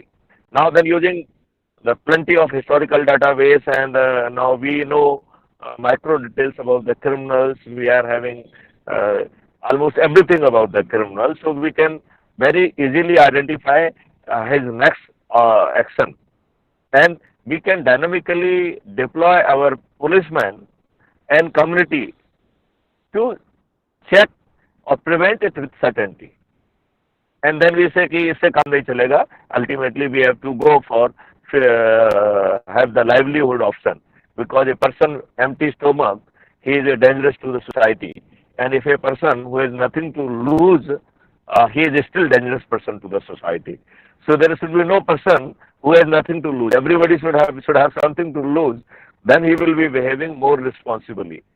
So even we have to make criminal behave responsibly, and that is only doable if we provide and turn them into the good citizens. Now the same logic, what we are saying, doing a crime is not an option available to criminal. can we talk with the same degree of confidence about the cyber criminals also? Here challenges are too many, and challenges are, it's governed by where people are sitting. Basically, people may be operating from the country that kind of the country encouraging that kind of a negative or criminal behavior. They might be using n number of masks. They might be camouflaging themselves. So it won't be easy job. It won't be easy job. And if the job is not difficult, you will not really enjoy it. So if we really want to enjoy this journey of checking cybercrime, investigating cybercrime, collecting enough evidence against the cyber criminal, and finally putting him behind the bar. So as I said, that what action we can do proactively must be done proactively. What action is need to be done as a reactively or after getting a report that some crime has been committed, then it is a time when we have to have the smart investigation tools, which can be immediately, they are already doing their job and putting the things without loss of time, and we can have lot many infallible evidences. Now, the third challenge will come if they are sitting in other part of the globe and probably we do not have the protocol, we do not have the extradition treaty with them, then how would we manage it? So it means, since we are talking of a crime, so we have to talk of the law. We cannot talk of crime without talking of law. So it means we have, as we are talking of revising our protocol of internet interaction, I will say now it is a high time. Let's revise our law. Let's revise our agreements. Let's revise our licenses. Let's revise so that the people should not be in position to take advantage that the data is sitting somewhere else. Now take the example of Zoom. Zoom is owned by a Chinese person, though he is in America at the moment. But the data is being stored in a server which is located in China. So the content may not be available to us. Now, we might have our terms and conditions that if you want to do business with us, then you have to have the server here. You cannot operate or you cannot take our data to the server sitting somewhere else, which is not amenable to our law. So that is also, it will be something like we have to talk of the cyber law. We have to talk of the cyber jurisprudence. And we have to talk about extradition treaties kind of the thing, so that if some criminal is committing a crime and he is sitting on the other side of the fence, really doable for them. And if we feel that some country is inimical and they are doing that, then probably routing of the things through that country, that could be made difficult, and we can put our own system so that if they, unless they are having right kind of the agreement with us, they should not be in position to interact with us. Because let's try to exploit the one basic advantage which is with us, that you are the market, you are the resource person. Somebody is wanting to commit crime against you. So he cannot commit crime unless he talk to you, he come in contact with you, he access you. Now this has to be played in our favor. Here I would like to really impress upon that all people on that kind of the fence, on that side of the fence, which are not amenable to us legally. So the best way to bring them in terms with us to block them and interact with us, then they have to fall in line with our legal requirement, which we should suitably modify them. We have to talk about our cyber security. So cyber security, I will put again in the three part. Security by designing our system, having more firewalls, probably splitting it into the 7 and more parts. So even if somebody is in position to access in one server, probably he cannot make out anything and he cannot do anything. So and having all kind of the disaster related scenario, and we can really do. So that could be the one aspect of the security when you are strengthening your system. The second part of the security, when we are doing something called auditing, it means whatever the stuff we are creating, whatever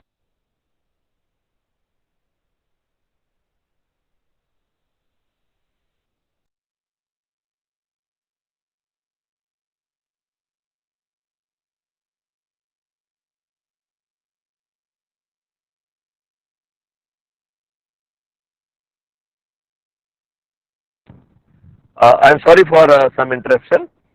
I hope I am audible. Okay. So, Yes, sir. Yes, sir. Yes, sir. okay. So, uh, what I was saying, that even we are dealing with the enemical people, or we are dealing with the country, those who are having a very loose kind of the setups, like Romania and those kind of the places where the people are routing or doing masking, making use of the server in those countries. I think it is a high time that our student, our researcher, they should identify such people and block them.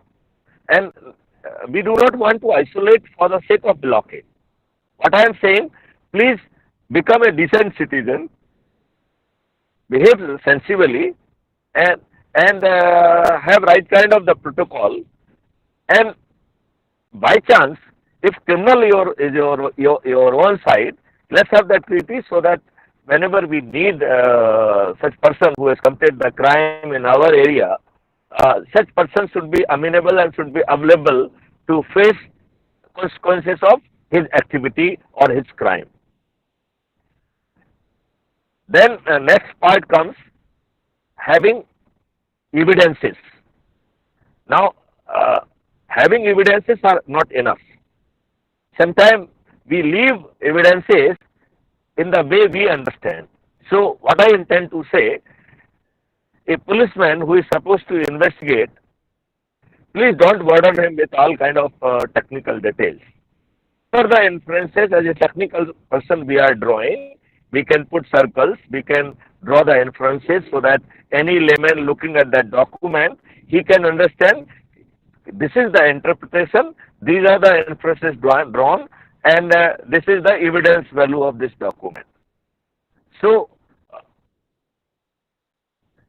if we put these things in a very appropriate way, then it would be very easy for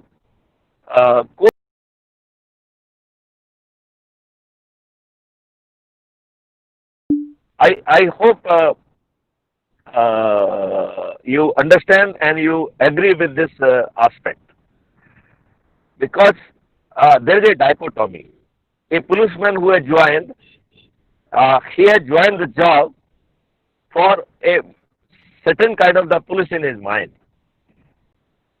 He is not an IPS officer, or he is not an SPS officer who probably having the higher education and things like that. Many people, they are coming from the low strata of economy, and they are coming for the livelihood, and probably they were not having the better option. That's why they have joined police. Now, that kind of the scenario, it is very, very important that it is the responsibility on the scientific community, for we people, to our students, that it is not just to identify evidence, but interpret them, making UI by graphically making people understand how that evidence could be appreciated by the police and by the court. And at the same time, making it absolutely difficult that evidence itself is not basically manipulated. We have not used any trick on it. We have not used deep fake. So those kind of the use of the negative use of the technology should not be doable. So as a policeman, I always say, you don't have the capacity or opportunity to commit crime. I am saying you don't have the opportunity to manipulate. So our evidence should be absolutely infallible. Now that is the responsibility on us. That is the responsibility on our cyber experts, our cyber scientists, and we should not feel satisfied. We should not feel complacent that whatever has been done, that is great. Whatever we could achieve, that is great. That is not possible, and we have to make it show that these small directions we must pay higher attention, because the advocate, defense lawyer, our prosecution lawyer or prosecutor, and judges, they don't understand many things, and sometimes defense lawyer is in position to manipulate it. So I am of a firm believer that probably we are having greater responsibility toward the society, toward the people.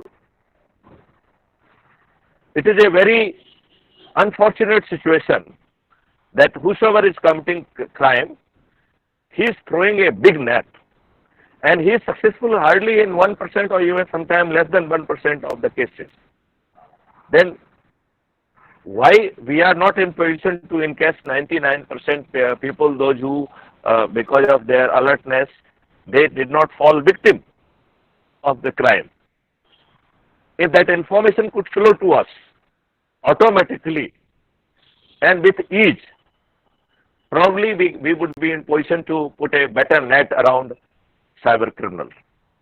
So again, I have pointed out one more dimension, that we should be in position to really honor him from all the sides, because that is the only way to effectively deal with the cyber criminals. So my message to the scientific community, to the cyber community, to the cyber students, please don't do the paper research. Do practical research and let the benefits flow to the society. Let the benefits should not be in the name of awareness.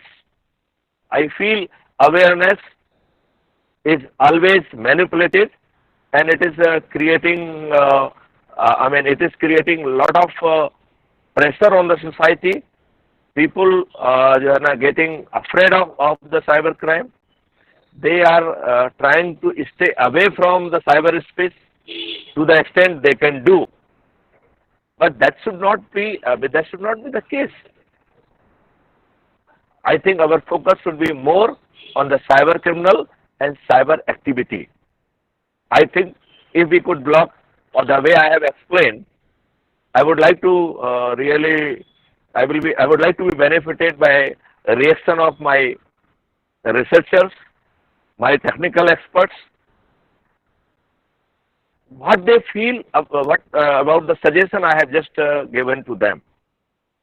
I feel it is a time that let's deliberate in depth, let's sit together, let's do the brainstorming, and let's draw out the strategy for each aspect of the cyber crime, and let's talk of the cyber criminal also.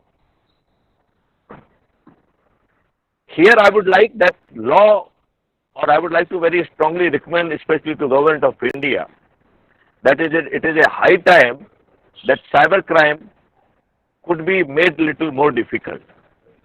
Today, if people are not committing murder, it is largely on account of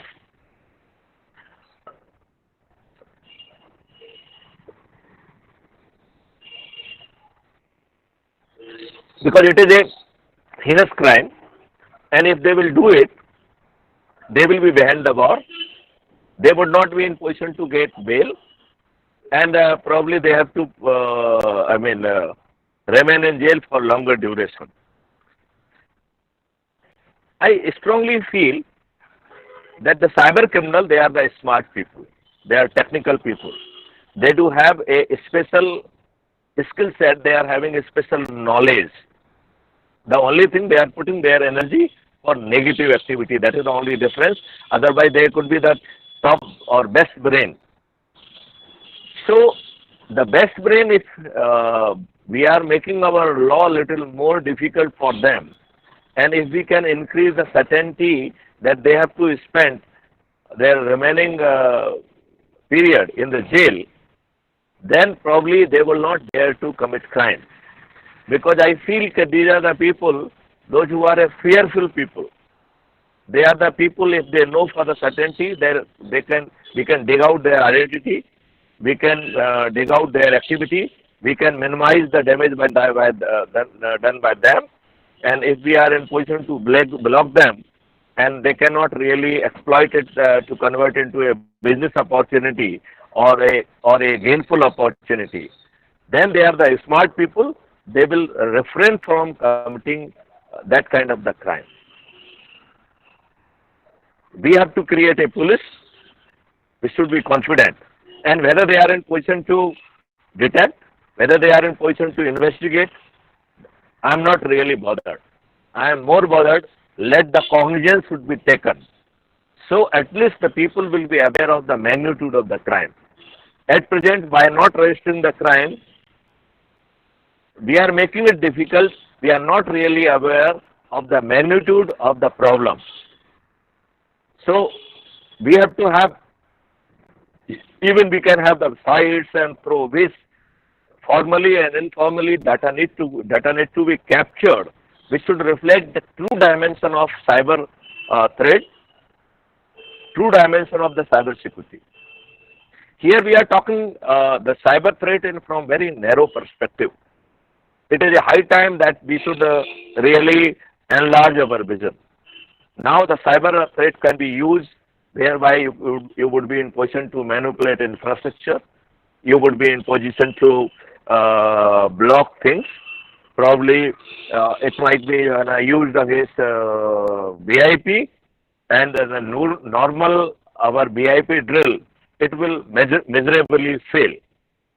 I do not really want to elaborate on this point, because any elaboration will amount giving an idea to a criminal, and which I will be jeopardizing the BIP security. So I just want to say that even this dimension can be used in creating a law and order situation, even in jeopardizing a BIP security. So not only the economic activity, but all dimensions of the policing could be affected by the cyber crime and cyber activity. All of you would be joining hands, and I will be very keenly watching all of you that how this summit is conducted, how we can really look for greater partnership. Using this forum, I would like to appeal that anybody and everybody who want to join this crime-free India mission, and since this particular summit is dedicated to the cyber dimension, so I will say that the people, those who are now available on this forum, they are all connected from the cyber field. So whosoever want to really contribute for the cyber security or cyber investigation, please have MOU with us. We will give you problem dimension. We will guide you to devise wonderful solution for the society. With this, I would like to really stop here, and I would like to invite question so that it could become a more meaningful session.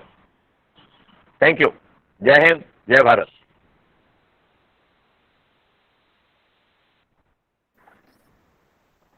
Admin team, I will request if there are some questions in comment box, or somebody from the panel or whoever is attending summit, if they want to ask any question, they want to give their suggestion, they want to give their views, so that it could be converted into some kind of a dialogue.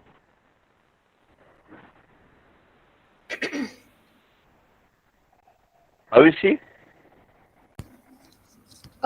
No, sir, we don't have any questions currently.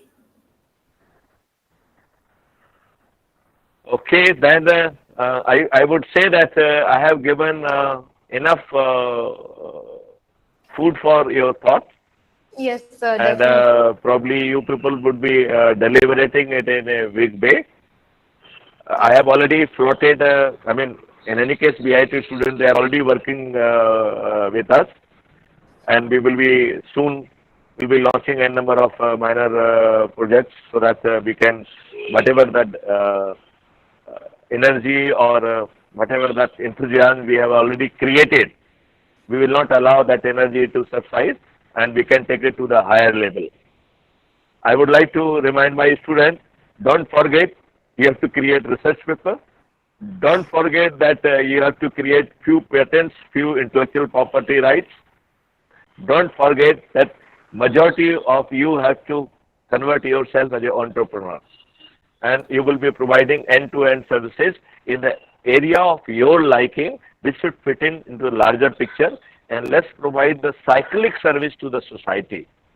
If we will do that, we will be in position to not only make our country Atmanirbhar, but we will be in position to make a Samarth Bharat. So with this dialogue, let's join hands, and this joining hand is not limited to the student. I call upon all the experts, all the institutions in India and abroad, and let's join hand, whosoever want to contribute for India, join hand for making our country Atmanirbhar and Samarth Bharat. Jai Hind, Jai Bharat. Thank you. Thank you so much, sir. Listening to you is something very great and something very insightful. Thank you so much again for your time, sir. We saw you were traveling, but you still were completely focused on teaching us the cybersecurity prospects and what you have as your ideologies. Thank you once again, sir. Thank To you. the viewers, we will be having a half an hour break, and then we'll be having Mr. Mihir, who will be joining us to talk about the opportunities in cybersecurity. So we hope to see you soon after the half an hour break.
Welcome back, everyone. Our next expert is the Senior Global Product Manager at EC Council, Hyderabad, Mr. Mihir Haryal. He's a maverick techno marketer with experience across fintech and cybersecurity domains. In addition, he is responsible for the end-to-end management of the entire EC Council product portfolio, ranging across the domains of vulnerability assessment, penetration testing, and several others. Welcome, sir. Thank you for joining us today for this conclave. I request you to kindly take over for your session. Thank you so much, Ayushi. I will share my screen now. Please do let me know when when you guys can see it. Yes, sir.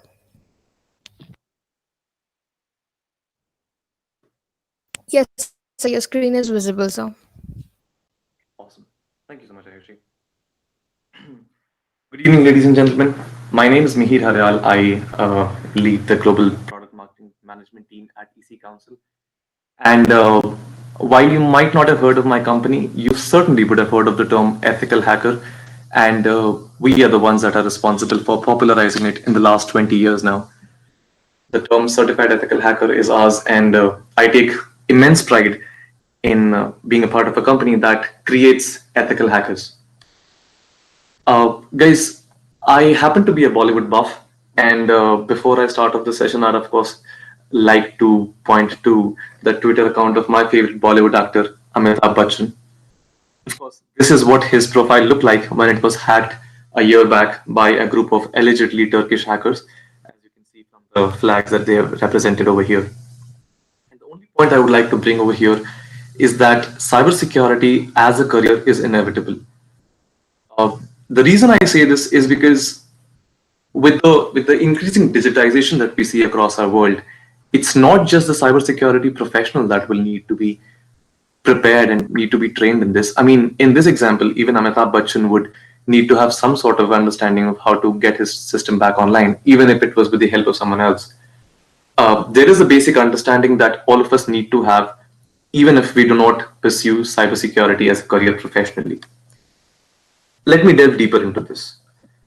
Essentially, and this is not a scientific demarcation of these, but there are three types of hackers that you could accost in your lives these days, and the best part is that neither of these three are more dangerous than the other. The level of impact, the danger, and the disruption that they cause entirely depends on how severely they affect you. Let me start with an example. Um, the first kind of hackers are the ones that you would see sharing weird text messages to you, asking you for your account details under various pretexts. In fact, if you guys have seen the popular Netflix series Jamtara, you'd probably know what I'm talking about. Now it's easy to beat these kind of hackers. All you need to do is just be aware. If you get something which is fishy, if you get a message which is confusing, it's always advisable to talk to your respective bankers or your payment gateways. In this case, like it is here for Paytm. And of course, it's simple to understand that you should not be responding to these messages which ask you for your private details. But the case in point is, ladies and gentlemen, the very fact that an organization as big as Paytm is announcing a public service announcement, which asks you not to share your account-related information with somebody, shows that there is a vast population in India, at the very least, and of course a large part in the world as well, that fall prey to such incidents.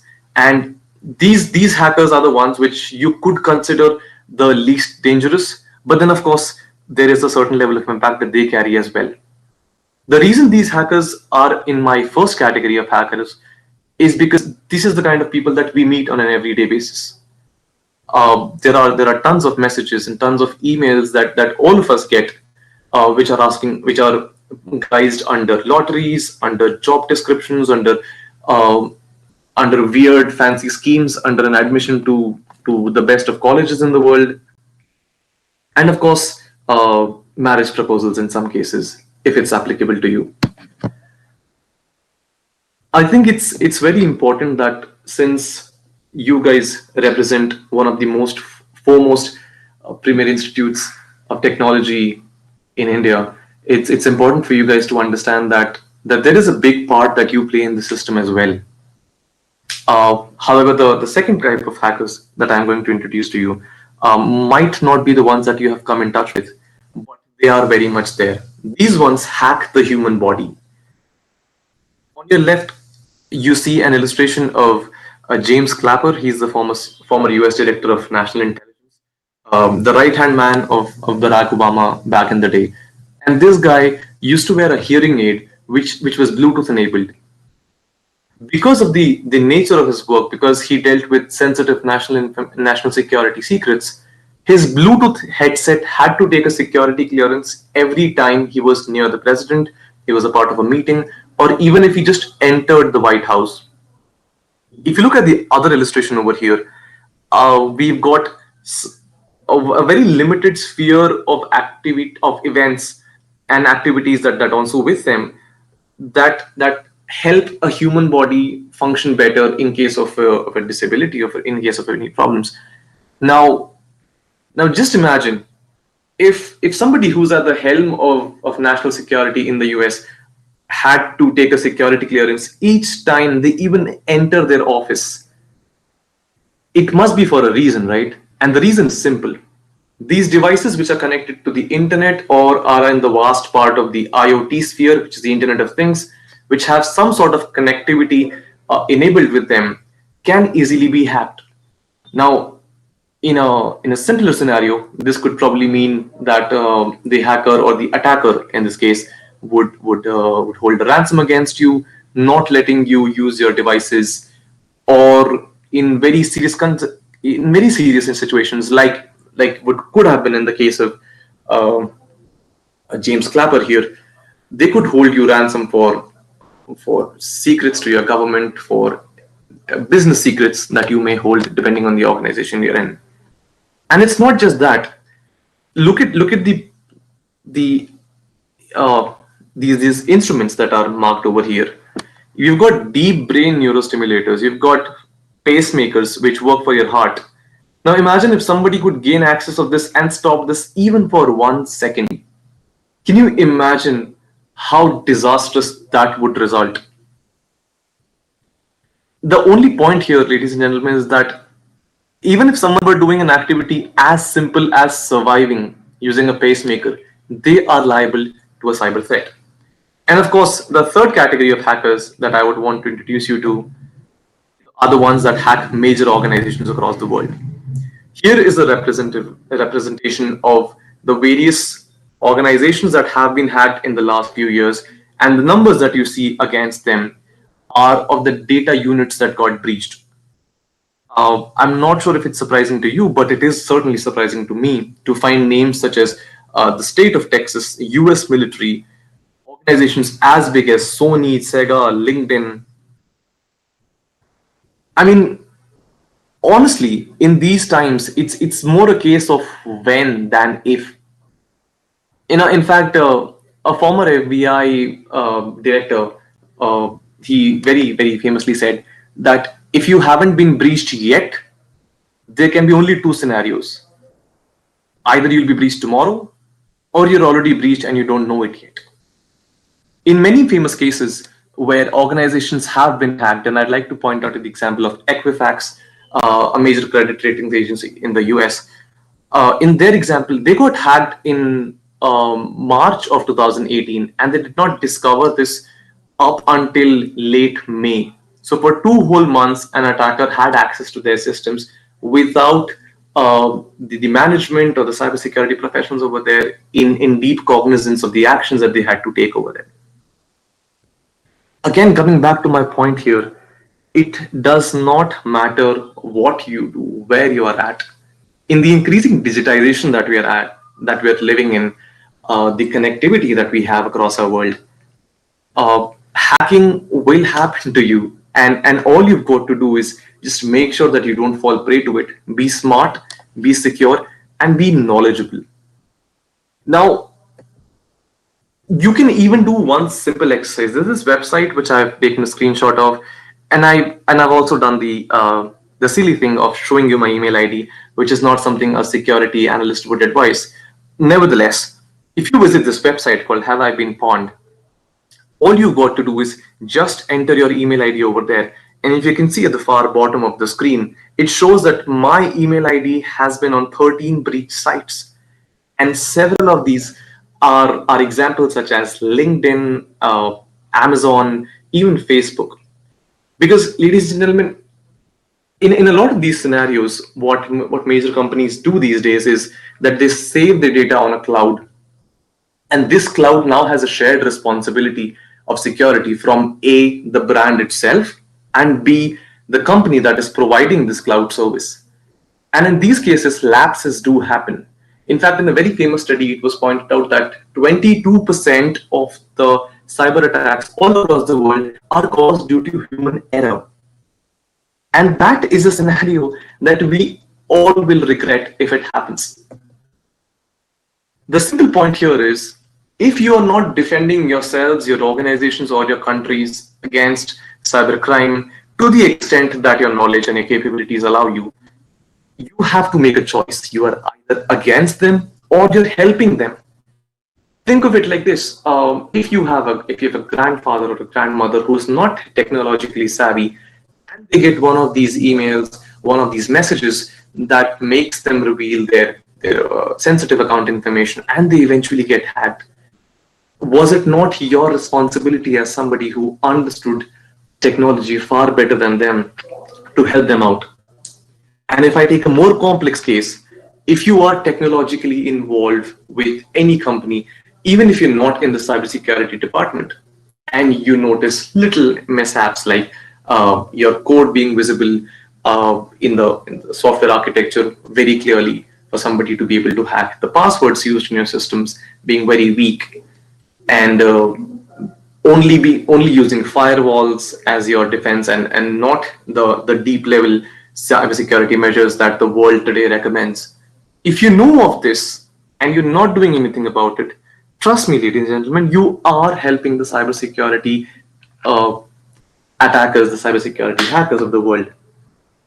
In fact, let me change the narrative and go to the other slide, which talks about the impact to business that such attacks carry.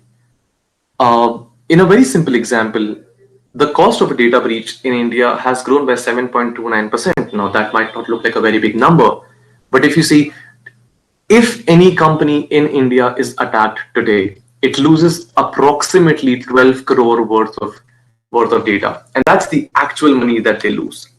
In fact, even if one digital record is stolen, it amounts to over 5,000 rupees for one record. Now, first of all, I think as individuals who would soon be working for the top companies in the world, you have to understand a few questions here. Question number one: do you understand the security aspect of your role here? Do you understand that there is an obligation towards you from your company, which states that you must protect the organization at all costs? Alluding to my previous example, which stated that 22% of cyber attacks could happen due to human error, it's important to understand that we could be living in a scenario where maybe you are not directly involved with cybersecurity or even with the computer network in that case. But just think of this: what if some new intern in your marketing team accessed a website which he or she found too intriguing, and that led to the entire system, which was connected through the intranet of the website of the organization, to get hacked, to get compromised, and the company starts losing money? In an extreme scenario, how would you feel if, because of the money that the company lost, you had to lose your job? Now, that's not a very happy scenario for anybody. But the case in point here is that the digitization of Indian economy will soon exceed 435 billion by 2025. I mean, and that is even with the course correction that happens due to the whole COVID situation that we're in. The digitization of the world will happen, and it is definitely happening in India. Simpler examples of this could be the amount of people that have access to the internet today, and these are people that you probably did not expect to have access to internet. The ones that work for your day shifts. You even walk across the street and you find daily laborers having access to mobile phones today, which have internet connection on them. Case in point here being, with the whole corona situation, with the fact that all of us today are working from home, are connected digitally, it becomes even more important for us to know and understand that a career in cybersecurity is not an option anymore. It's not a call that you take. It's not one of those things where you decide whether you have to pursue your engineering in a mechanical or a cyber or a computer security or a computer science or ENTC domain. It's just something that will happen to you. And the only thing you could do today to stop yourself from being at the victim end, and to have your company, your organization, your family, your entire country bear the brunt of this, is to upscale yourself, is to be prepared for something like this to happen.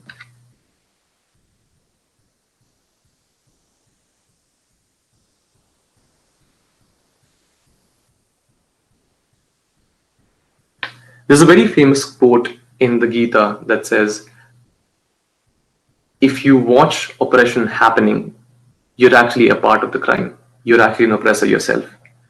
And that's the exact same thing that happens over here. It's an innate responsibility of you guys as students of one of the most premier engineering colleges in India to understand the role that you could possibly play in the betterment of our society in India and the world. It's important for you to understand that gaining skills in cybersecurity, protecting yourself, is not just something that you can choose to do. It's something that you'll have to do. It's almost as simple as taking a vaccination these days. I mean, when we were all young, we used to go and get polio drops. We would go and get vaccinations for the ailments that would really hamper our world and our living.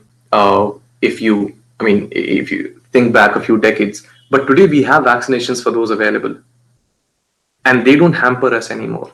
And the only reason that could happen is because there are people who are working tirelessly to save us from that abomination. And the same responsibility lies on us as well. It's just a bonus that a career in cybersecurity will also get you job security. It will get you better pay packages than your other counterparts might get if they only know coding. In fact, let me throw at you a statistic here.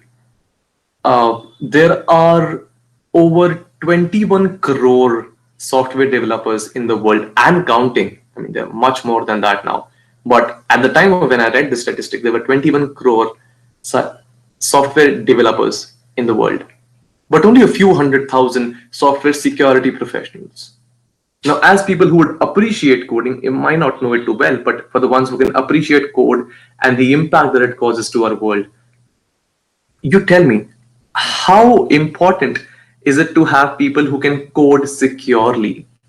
Would you want to build a house? Would you want to build a raincoat, an umbrella, any protective coverage if it had holes in it?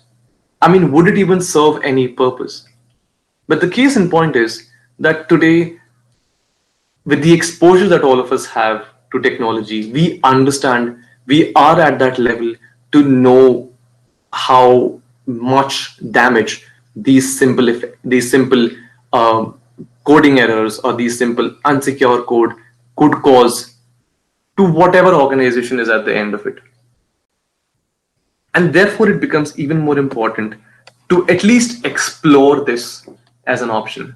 I mean, I'm not saying that you should drop whatever you're doing and move on to cybersecurity. But all I'm saying is, if you think cybersecurity is an option, you're terribly wrong.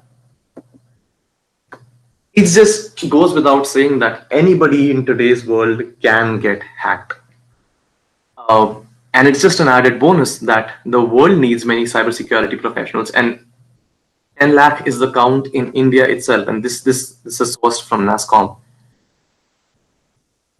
So if you are one of those individuals who feel the need to protect, who feel the need to go beyond the call of duty, who feel the need to save your fellow men, and of course the ones who want more job security than the rest of your peers, I think cybersecurity is the career for you. Having said that, should you be interested in cybersecurity right now, or if you want to understand what are the various facets with which you could have entered cybersecurity, here's a broad overview of the several domains that we have in cybersecurity these days. The first one is the most popular one, of course, which is ethical hacking and penetration testing. Now, this is the domain that that trains people to be attackers in wearing an angel suit. An ethical hacker will test your system and find out vulnerabilities so that a bad guy doesn't.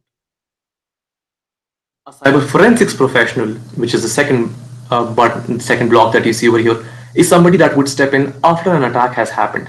Now, in the unfortunate event of an attack happening, it's important to know how it happened. I mean, not just to rectify situations, but also because there are several legal implications of a company being negligent enough to be attacked. I mean, think of it like this. All you need to do is just Google hacks in 2020, data breaches in 2020, and you would come across so many instances, several references of data bundles being lost and being put up on sale in the dark web. There were several stories of the Aadhaar data that we have in India to be which was put up for sale. There are more recently a collective job database of a job seekers database from Naukri, Monster, and Times Jobs and several other websites were bundled into one packet and were up for grabs on the dark web for a pittance of its value. Now imagine the impact that it would have on the company's brand, the impact it would have on the company's revenues after that. In fact, even if you don't think about that, imagine the cheated feeling that you would have if your bank account details were tomorrow available on the dark web just because your banker was not concerned enough to protect your company. And that amounts to several thousands and hundreds and lakhs of rupees of legal implications of fines that companies have to pay. And for that, the cyber forensics individuals come in. But then, of course, you don't want things like that to happen, right? You want your defenses to be safe. And that's when you have people from the blue team, which is the network defense and operations team, come in. These guys make sure that your network is, and your VPNs and your firewalls are up to date, they're secure, they don't have any lapses that you may expect, and that the hackers don't find it easy to enter your systems. Of course, then comes software security. That's a reference that I already gave during my presentation just a while back. That speaks of the several hundred websites and web applications and softwares that are available today, which may be and definitely are unsafe. In fact, there's this organization called Ponemon that does a lot of these researches, and it made the tall claim that 99% of applications and softwares that are live today have vulnerabilities in them, which is but obvious, right? I mean, in fact, the people who created these applications and softwares were only humans, and there would be a scope of human error here as well, which has been proven by data. So what do we do in such a case? Well, we bring in software security professionals who would check your code from the very start, no matter what phase of the software development lifecycle it is in, whether it is being created, whether it is being tested, whether it is in the maintenance stage after the deployment has been done, no matter what stage it is at, software security professionals can enter and fix things for you. Now, all of this sounds like a very big headache. It sounds like a lot of work. And the folks that help you govern all of this fall under the fifth segment of the domain of cybersecurity called governance. The more technical name for this is GRC, which is governance, risk, and compliance, because these are the professionals that essentially make sure things are working smoothly, that there are enough cybersecurity professionals on board, that they are doing their job well, that the processes are well laid out, and of course, They conduct regular audits to make sure that the systems don't fail. Thank you so much, ladies and gentlemen. That was my time. And if you have any questions, I'll be really happy to address them. Well, thank you so much, sir. Your words really helped us. Once again, thank you for taking out your time. Now we will be commencing with the panel Hello, discussion. hello. Excuse me, Priya. I have one point to put up. Like, first of all, that was really great presentation, and everyone liked it. And from the YouTube comments, like, we can say that it was a great presentation, and everyone enjoyed it. Coming to the point, mentioned like secure coding is very important nowadays, and like now we see like everything is built around ease of use and like speed and like now the security is usually afterthought. Like first we build something, it's working, then we think about securing it from the threats. So, That's right. like for example, we can take cars. Like we are building autonomous cars, but we Right. are first trying to navigate it and try to steer it. Then after that, we try to incorporate the security measures around it. Like we are connecting the whole structure, the whole vulnerable structure to the internet, and then we are trying to secure it at once. So that's a difficult task. So what's Right. your points, like what's your views on the need of building solutions around security, not security around solutions? Thank you. What's your name again? Saket. Hey, hi. Oh, hi, Sakit. That's you. Right. Sakit, so see, it's a fairly simple question, right? I think the basis of this could be taken in war, because this is a silent war that's going on, right? Uh, would you let soldiers walk into an arena without wearing a shield of armor across them? And and it's true that the medieval warriors and the ones before them did not have any sort of armory. It's something that's happened much later, right? Because they learned from their mistakes. The speed to execution, which you just mentioned, has been the core of our software development of our entire industry, because there's been there's a very clear cut uh, incentive to do your things faster and then sell it faster, make more money out of it, right?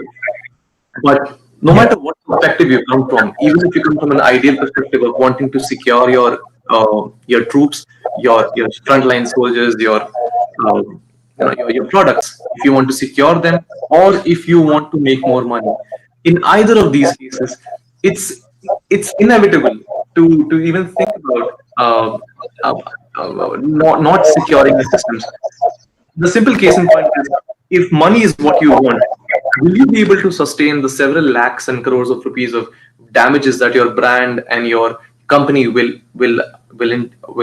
face if your data is breached, if your company is faced under several lawsuits, if your shares start to dip? I mean, you lose money either ways. Or if even if you don't want to do that, the success of any army comes from the longevity of its troops, of how committed and how dedicated they are. And if that is what a company wants, if a company wants to look at the end result and wants to look at long-term sustenance, then they have to look at security from the very start.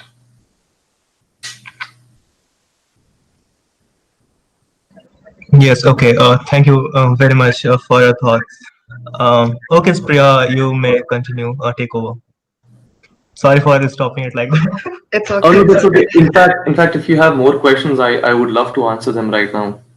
I think I haven't spoken enough. I mean, see, there is all you've got to do is, in fact, if should you want to know more about it, just just Google about this topic, because what you said is very true. Security is no longer something which you have to look at after your product is created. In fact, let me throw at you a statistic. Right, I seem to be doing a lot of that. Uh, just imagine that it takes 100 rupees to create your product, and we are taking four very simple stages of product development. Right, it starts from the ideation of your product to coding for it, building the architecture and mainframe, and then deploying it, and then of course it goes into the maintenance and the usability phase. In all of these four parameters that I've just mentioned, if you do not find secure code until the fourth element, that is after your product is created, you pretty much have to go back to the drawing board. So the cost of creating a product now goes up by 100 times than what it would have taken for you to create a code in the first place. And if someone still takes the decision to launch the program, launch the code anyway, they are shooting themselves in the foot, aren't they? Yes, that's a great point actually. Thank you. If we will have more questions, we will One reply. question, sir.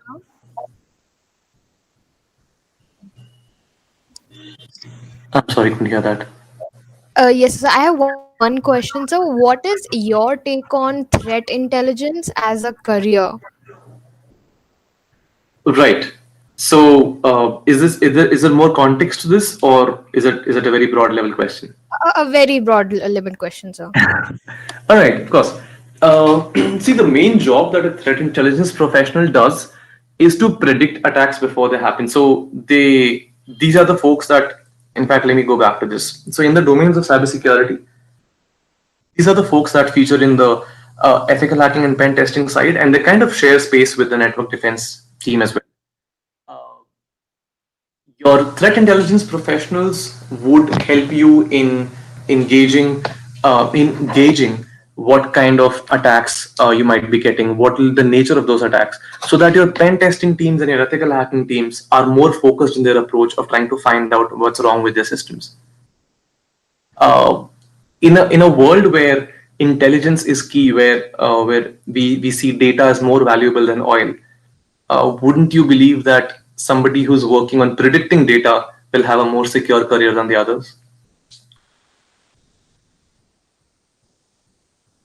Right, sir.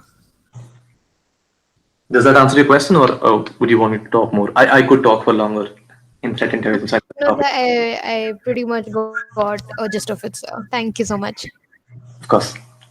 Spriya, you can take over. Yeah, sure. Well, thank you so much, sir, for your time. Now, we will be commencing with the panel discussion with the students of the Cybersecurity and Digital Forensics, headed by the General Manager, Head of Information Security at RNTTCI, Mr. Shaikh Ahmed. The students joining us are Mr. Saket, Mr. Lavish, Mr. Fardeen, Mr. Divyansh, Miss Arushi, and Miss Shrishti. Sheikh sir, I request you to take over the panel discussion. Thank you. Thanks, Sipra, and thanks, Ayushi. It's good again to connect with you all again. So, how do you guys want to take it up? Like a generic panel discussion based on a topic, or like you want to keep this one open discussion with you all? Any suggestions? If you have, sir, any specific topics with you, we can go with that, or we can just put up some topics. Like I have some topics, then we can talk on that and whatever Wonderful. works better. Wonderful. So I'll keep it as a completely interactive between us. And I would like to take your inputs on like what is happening in the cyber industry right now. What is your? I hope every one of us is from cyber background. Yes, sir. Is there anyone like who is not from the cyber security course of study? Wonderful. So, open question to you. Let's start with the Sipra. How do you pronounce Sipra or Spriha? So, Spriha. Spriha. So, Spriya, what's happening in cybersecurity industry? Like, what do you see the changes which may come in 2 to 5 years from now? Sorry, sir, I couldn't hear you. Let me repeat the question again. So, what do you feel? What is the major changes this industry is going to absorb in next 2 to 5 years from now? So, well, in the next 2 to 5 years, I feel that the scope of cybersecurity is going to increase a lot. As the world has been digitalizing exponentially, the need of cybersecurity is growing. So, the cybersecurity engineers and all ethical hackers and everybody in the cybersecurity domain have a strong foot in the future, and I believe that it's going to grow very well. Thank you, sir. Wonderful. So to add to that one, Priya, you rightly said, the cyber is going to be a major enabler and contributor to the industry, especially to the IT industry, and it is going to help the businesses in terms of futurizing and digitally transforming the user experiences and business experiences together. Yes, sir. I'll add slightly to that one, your Sure, sir. the views. One thing is going to happen is it is going to be a very challenging career and very interesting career for all of us. And on top of it, you take any new technology which is going to touch the industry will have a requirement of assurance and security. So that's Yes, where sir. cyber is going to be a big competitor for any of the technology which is happening. Yes, sir. Yes, sir. Wonderful. So next, Saket, question to you. Yeah. So how artificial intelligence and machine learning, in your understanding, is going to help cyber security grow?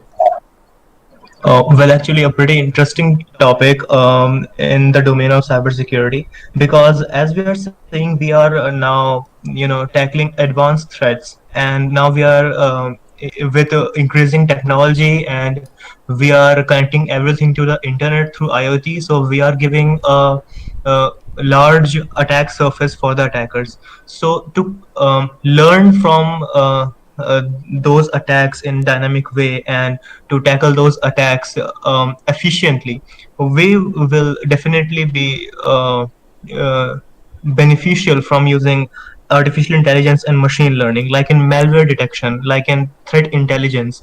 For example, I just worked on some of the similar domain. In malware detection, malware are constantly advancing in the way they are produced in their signatures and polymorphic malware. So it's like getting harder and harder to detect them on the go. So we are having like heuristics, cloud scans, etc., everything. But there are some new malware around every time we scan our systems.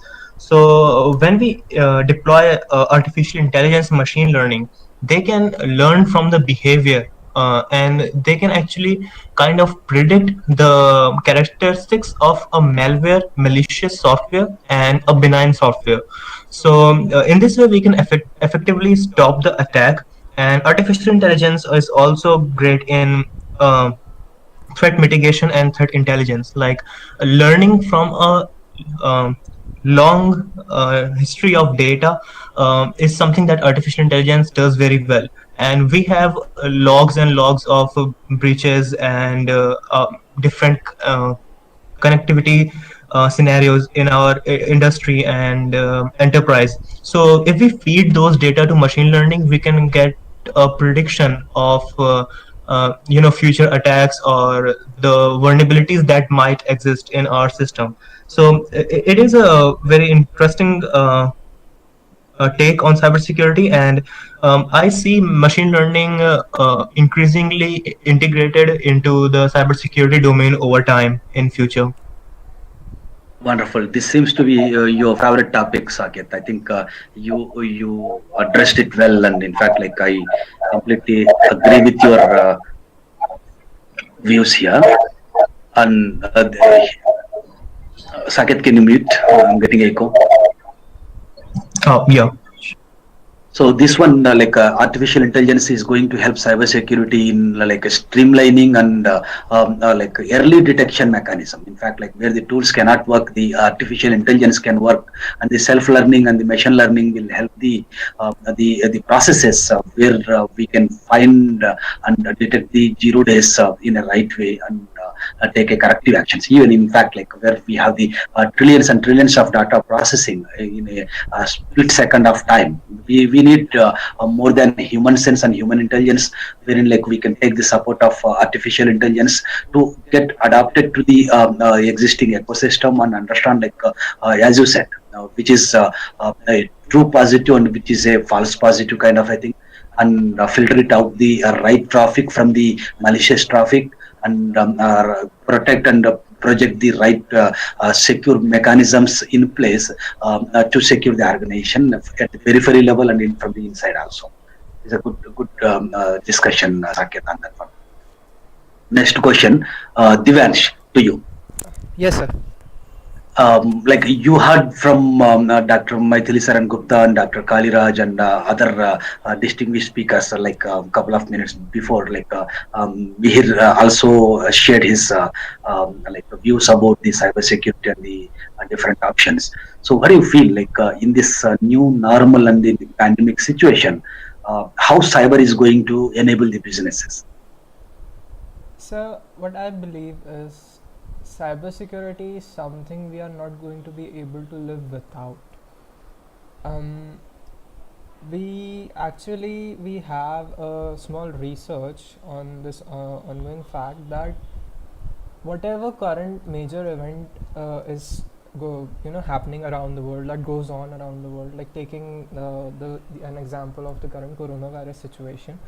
So we took up a little bit of research to publish, and we saw that people mold their attacks. People use different kinds of methods, like social engineering, different kinds of manipulation techniques via messages and different emails to just trap the user into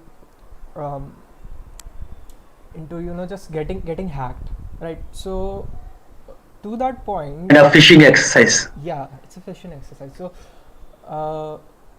without cybersecurity, in fact without proper knowledge, I don't think it's possible to go ahead without cybersecurity. Cybersecurity is a very important part of our lives. And one more thing, that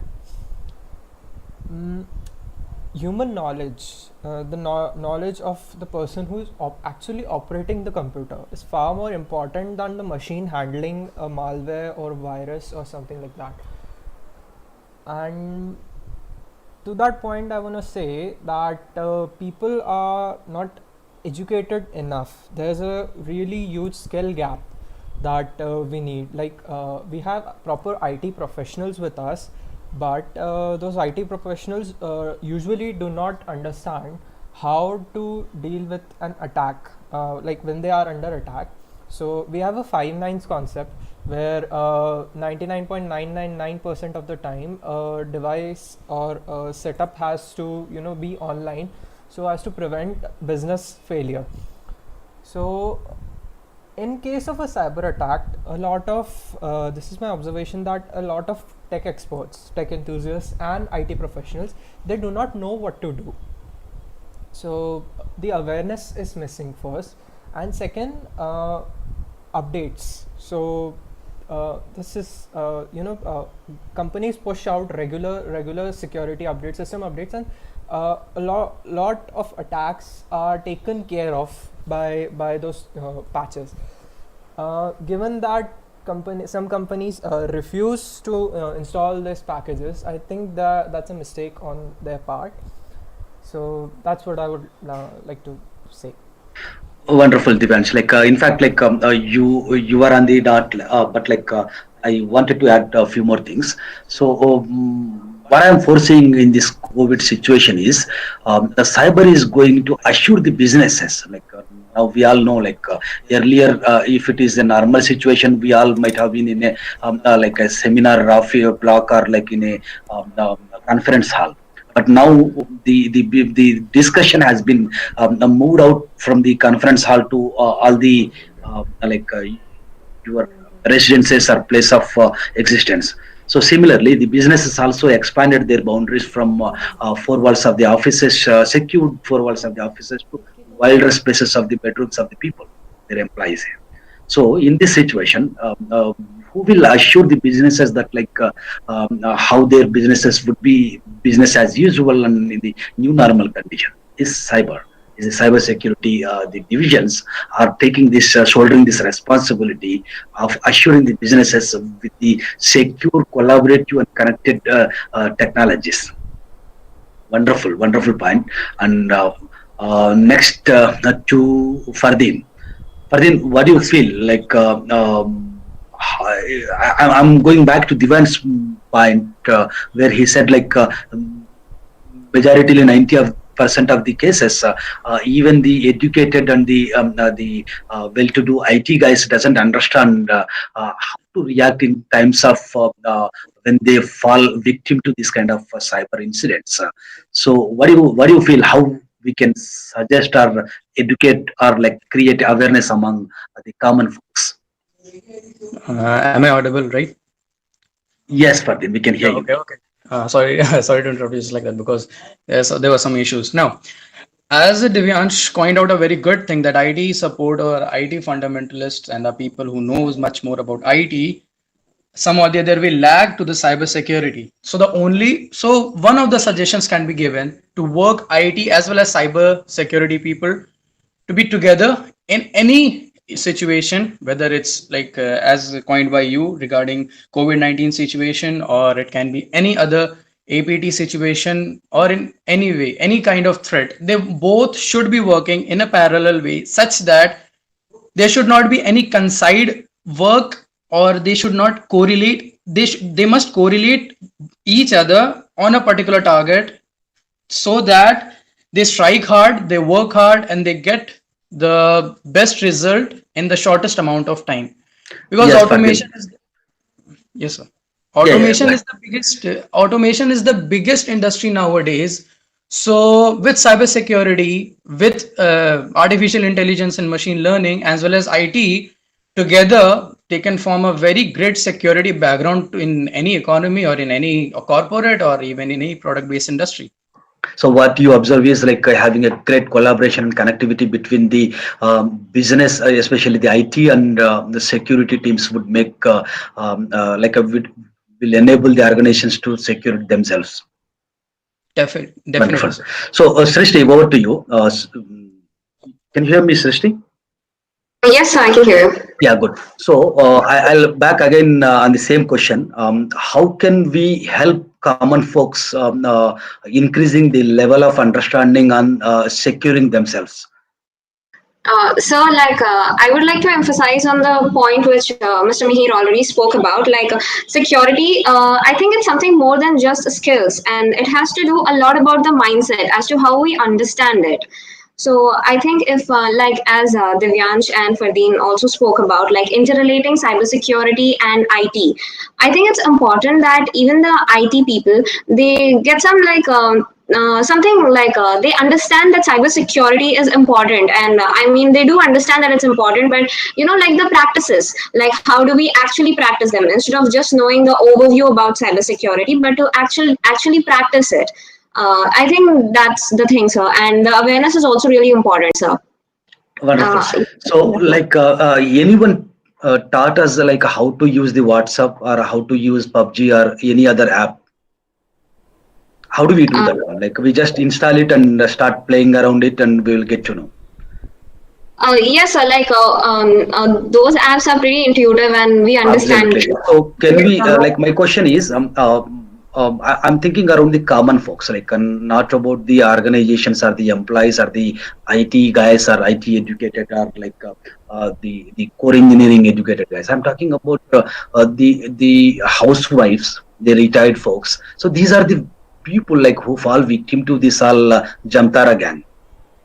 So my request to you is anyone can suggest a small app kind of a thing which we can create and upload into the app it's a marketplace, so which people can use and get to and know that different types of phishing attacks or falling victim kind of a games kind of a thing. So let me again reword my sentence, rephrase that one. What I'm looking for is a gamification, phishing gamification. wherein we can create a small game wherein the users will download and understand to how much they are aware about different kinds of security threats and security, like I mean, say, not security, but like malicious or phishing attacks or phishing attacks or cloning attacks or man in the middle attacks kind of a thing, and how to recognize them. They can clearly understand what is happening around the financial ecosystem or digital wallet ecosystem or the telecalling ecosystem kind of a thing. So, will you all agree with me? Like, is it a workable idea? Yes, sir. Yes, sir. Totally. We can also add to this. I mean, we can also use this chatbots, and people can also organizations can come up and tell their actual stories, like how were they attacked and everything, so that it can spread a little more awareness, sir. Like, Absolutely. yes. So we know like thousands of phishing corporate tools or enterprise tools are available. So we can use those things, fish or fish me, all these things for the organizations around the phishing mails or phishing attacks. But like for the common folks, like we have scores, like when we download a game, so we have different levels and different scores. Like that gamification, I wanted to bring in with a small free to go kind of a app which will help the common folks, like just download it and practice it and get to understand what is happening, how you can be fooled with OTP attacks or OTP phishing calls and all these things is only for senior citizens, or like you can play some videos in that one to make them understand this is how you can fall victim. I think Arushi has a point to make. Yeah, sir. So, Yeah, I can hear. what I actually noticed is that the non-technical people, the common people, actually the housewives or someone working in a sector other than technology, needs cybersecurity as much as we do, because Absolutely right. yeah, because for example, we get a phishing email, so we do not respond to that or we don't fall victim to it. But the common people, they consider it as a, an opportunity, and they fall victim. So And awareness to the common folks is way more important than to us. absolutely. So though we also fall victim, I'll just correct your this thing. Yeah. Yeah. So though we also fall victim to different kinds of like greed-based scams and Yeah. the technology. These things. See, recently, cybersecurity. One of the CISO of a leading MNC in Bangalore has fallen victim to this. What is that? Fast tag attack. Mhm. Somebody he cannot able to transfer the wallet money into fast tag, and he has some issue, and he searched in the Google what is that call center number of Axis Bank. Somebody has put their number, he called them, he asked that like, okay, I'm activating your wallet, just share me the OTP. Mhm. That's it. Yes. He's Yeah. a CISO. He's a Yeah. CISO of another organization. So though it happens to all of us, but like what I'm saying is, at least we know how to voice it, how to Yeah. reach out to Exactly. seek support from the agencies actually.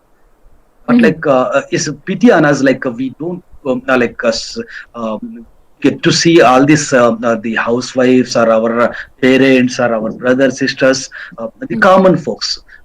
It is not their problem that like they are using the digital wallets out of a sudden from the sky, but like we are forcing them to use now in this like a new normal. So everyone is preferring to go towards online and digital wallets. I think this is the high time we can create some we can start playing around, like we can create a version 1 and we can seek the updates from every one of us, from Dr. Mihir or Dr. Kaliraj or Dr. Midili Saran, and from your dean and everyone, and how to improve the reachability of this app. What do you say, Arushi? Like, are you game to take this as a project and come back to me with the update on this one? You can Yeah, form sure, a sir. team with Saket, Fardin, Divyansh, Srishti, and Spriha, and Ayushi, and Asim, and Lavish. So you guys can form a team and work upon this one, brainstorm, and see how we can make it a game. Include videos and include a level of different things where each level the intensity of the phishing attack or a scam attack will increase. Sometimes voice call, sometimes this thing. You need to choose the right answer. Yeah. to make sure that like you guys are capable of addressing this kind of a phishing attack. See, we don't give Yes. details publicly since we are aware of the privacy of our information. But like sometimes in different scenarios, we share everything. Mhm. Yes. There's also a privacy issue and in fact like a phishing issue. So all these things I suggest you to include in this app development and bring out with the Android. Let's start with Android version. Let's see like how it goes. Now I'll publicize it in my all social forums and with all my peers in WhatsApp different groups, actually social groups. So that way I think I can take it to wider audience. Even like I presume that like Dr. Mihir and Dr. Manas and Dr. Kaliraj and everyone will support us in taking it to the market. Yeah. Sure, Arushi. Good. So next to Aishi. Aishi, what do you feel like? How can we like say prepare a roadmap for any organization? Where you will start in transforming any organization? So I feel the first step would be understanding the aim of the organization, what it plans to serve to the people, and how what good it does to the community, and is it necessary. And after that would be I think researching about your competition, if you have any, if there is some other organization working already on that topic, and then recruiting teams with experts, and then slowly moving towards building your organization. Wonderful. So I'll add to that one. First, you need to take the on the ground situation, like do the gap analysis, maybe a technical and maybe a audit based gap analysis, and need to understand like where the organization stands in terms of benchmarking and in terms of comparatively with the peers in the industry and the domain. And from there like you need to understand what is the organizational like say aspirations in terms of cyber maturity or cyber security standards. So they do want to go for a completely casual kind of a thing, or like they have some digestible aspects in terms of accepting the risk and threats. So all these things you need to take into consideration and start devising a roadmap, a time-based roadmap and technology-based roadmap, and how you can convert the present state of organization to a aspired state of reaching that aspired state. Right, sir. Any other thing you want to add, Aisha, on this one? No, sir. I'll open this question to every one of us. Saket, Fadin, Divyansh, Srishti, Arushi.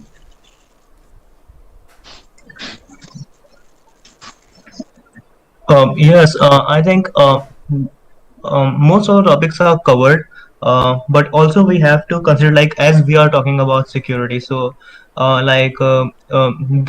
the whole organizational structure, we need to plan it accordingly. Like, if we are providing some service, we have to make sure that it's available 24/7. Like, availability is one thing. Then cyber resilience is also like, if we fail to do something, or if some system fails, then how we are going to recover from it. So these plans should also be with us. Wonderful. Resilience is like something which is driving this businesses and the industry very actually. I'll touch base with the resilience, Saket, but like there's a valuable part which you added here. Good. So now going ahead, I think I met Asim Pandya earlier. Asim is the same person? No, sir, I haven't met you yet. Okay, it's a different Asim. Then good. So Asim, question to you. So what do you feel like? What is cyber resiliency and how it is helpful to organizations?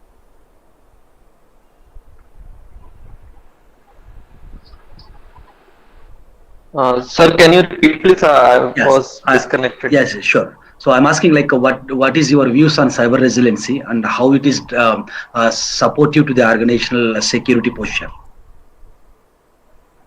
So cyber resilience means like resistance to we can make mistake, the machine can make the mistake.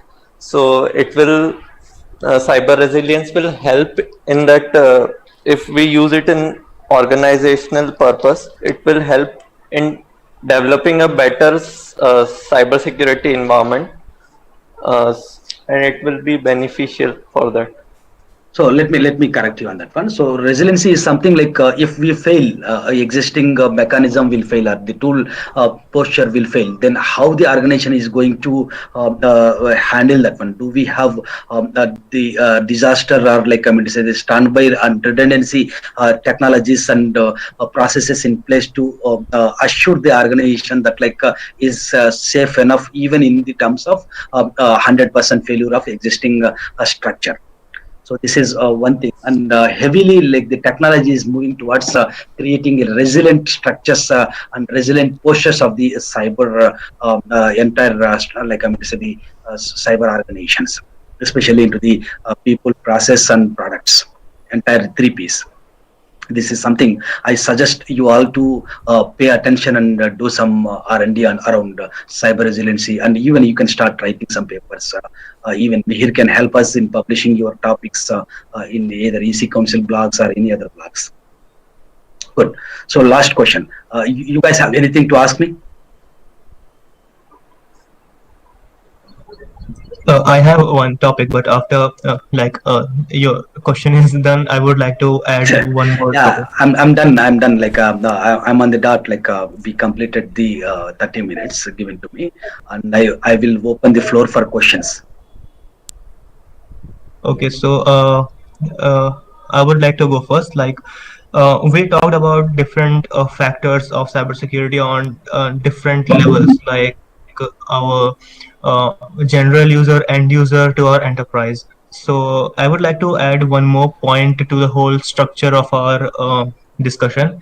We also have APTs around us, that is advanced persistent threats, and they usually are very complex to tackle, and they can actually influence the whole political and social backbone of the nation, and specifically targeted threats to like politicians and to major C-level employees can actually change the direction of a nation and impact its development pretty bad. So, like election manipulation and covert influsion tactics and political interference are now becoming common. So, what I would like to get views of panelists on this, like what they think, and of course your views, like what you think that how this is going to affect us. Like U.S. Elections are always on the news, like Russian hackers and some other people like influenced US elections or some other things in certain way. Now in India we are also getting some news like this. I cannot say it is news, like it can be a rumor, but we are getting to that point at a global level. The people or a group from another country can influence people and a group on other side of the land through internet, where there is no border. It's just a virtual space. So I think this is one of the major topics which is making impact in the world right now. So I would like to get views on this.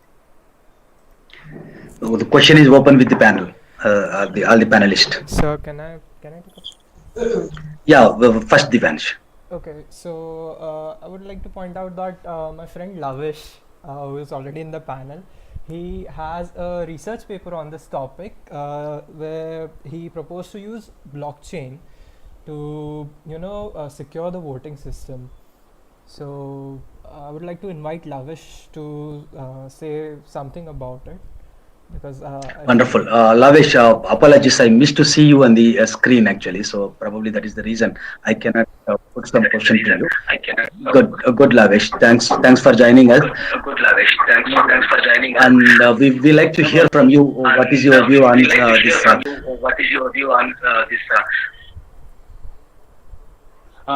So, sir, my view on this topic is that I have taken this idea from the Indian voting machines. Like it's a mechanical usage, and it can be tampered using the many hacking techniques, like tampering the wire of the machine and tampering the motherboard of the machine, or injecting some malicious hardware. You can send the votes to the other person while clicking on one button on the machine. So when I know about the blockchain technology, that in blockchain technology the main idea is to making the website or a system immutable after some data is being entered on the system or a website.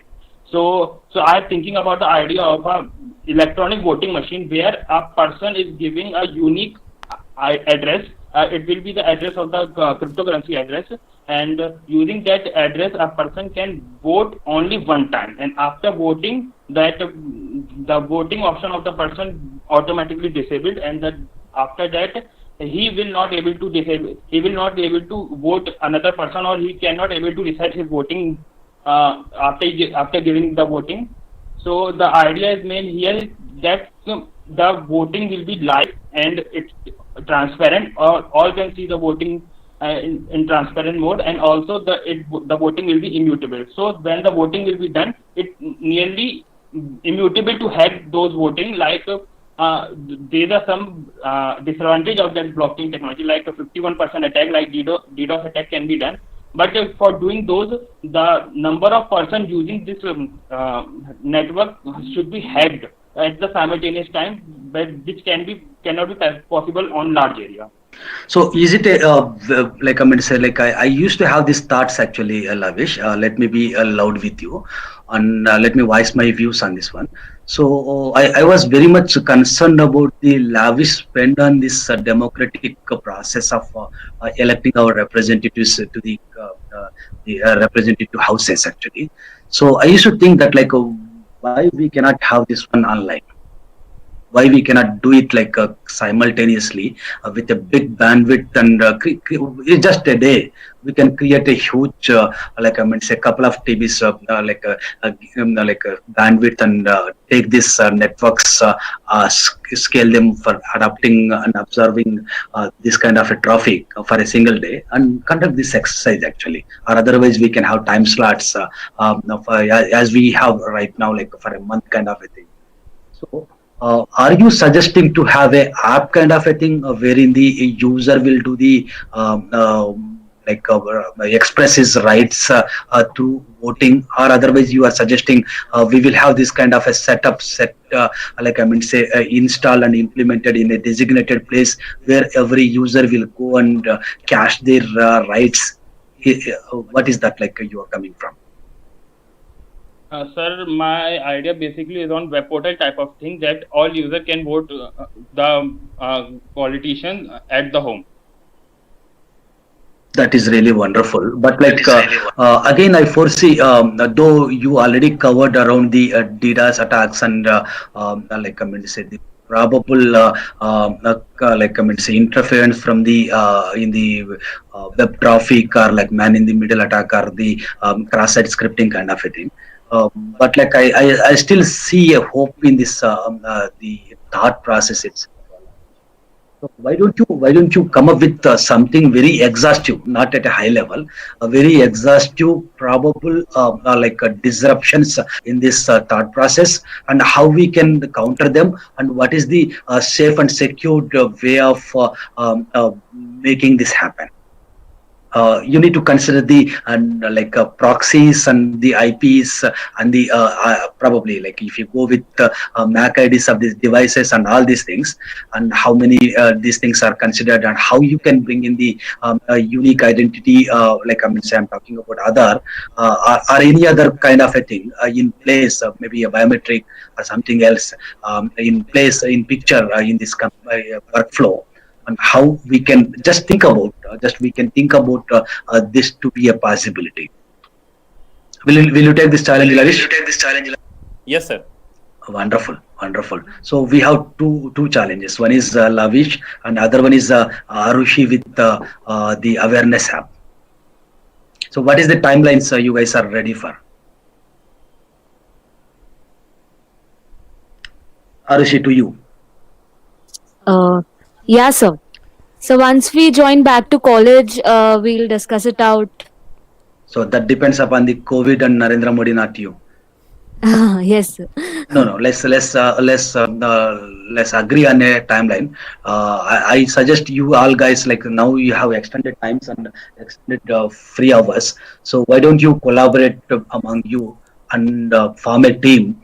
I want every one of you into this one and share your thoughts and look for some workable product here. Sure, sir. And We'll try to shall I connect give with for you. the first cut, like even a thought, clear thought, or like MVP kind of a product, viable product by now it is 17th of August, July, June, 30th of July, or 17th of June. We'll try by 30th of July. Wonderful. That is again a Thursday. Wonderful. Good. Yeah. So you can have different this thing, and who will take the leadership? Arushi, other than you, who will support you as a 2-in-1 for you? Anyone. I am actually in first year. All other year are in second year. So they allow Wonderful. my. So let Saket, can you drive this one along with Arushi, or you guys decide who will take and form a structure? I think Dr. Shandila can help you all. Yes, we will update you accordingly. After discussing with Shishir sir and with all the teammates, we will update you. Wonderful.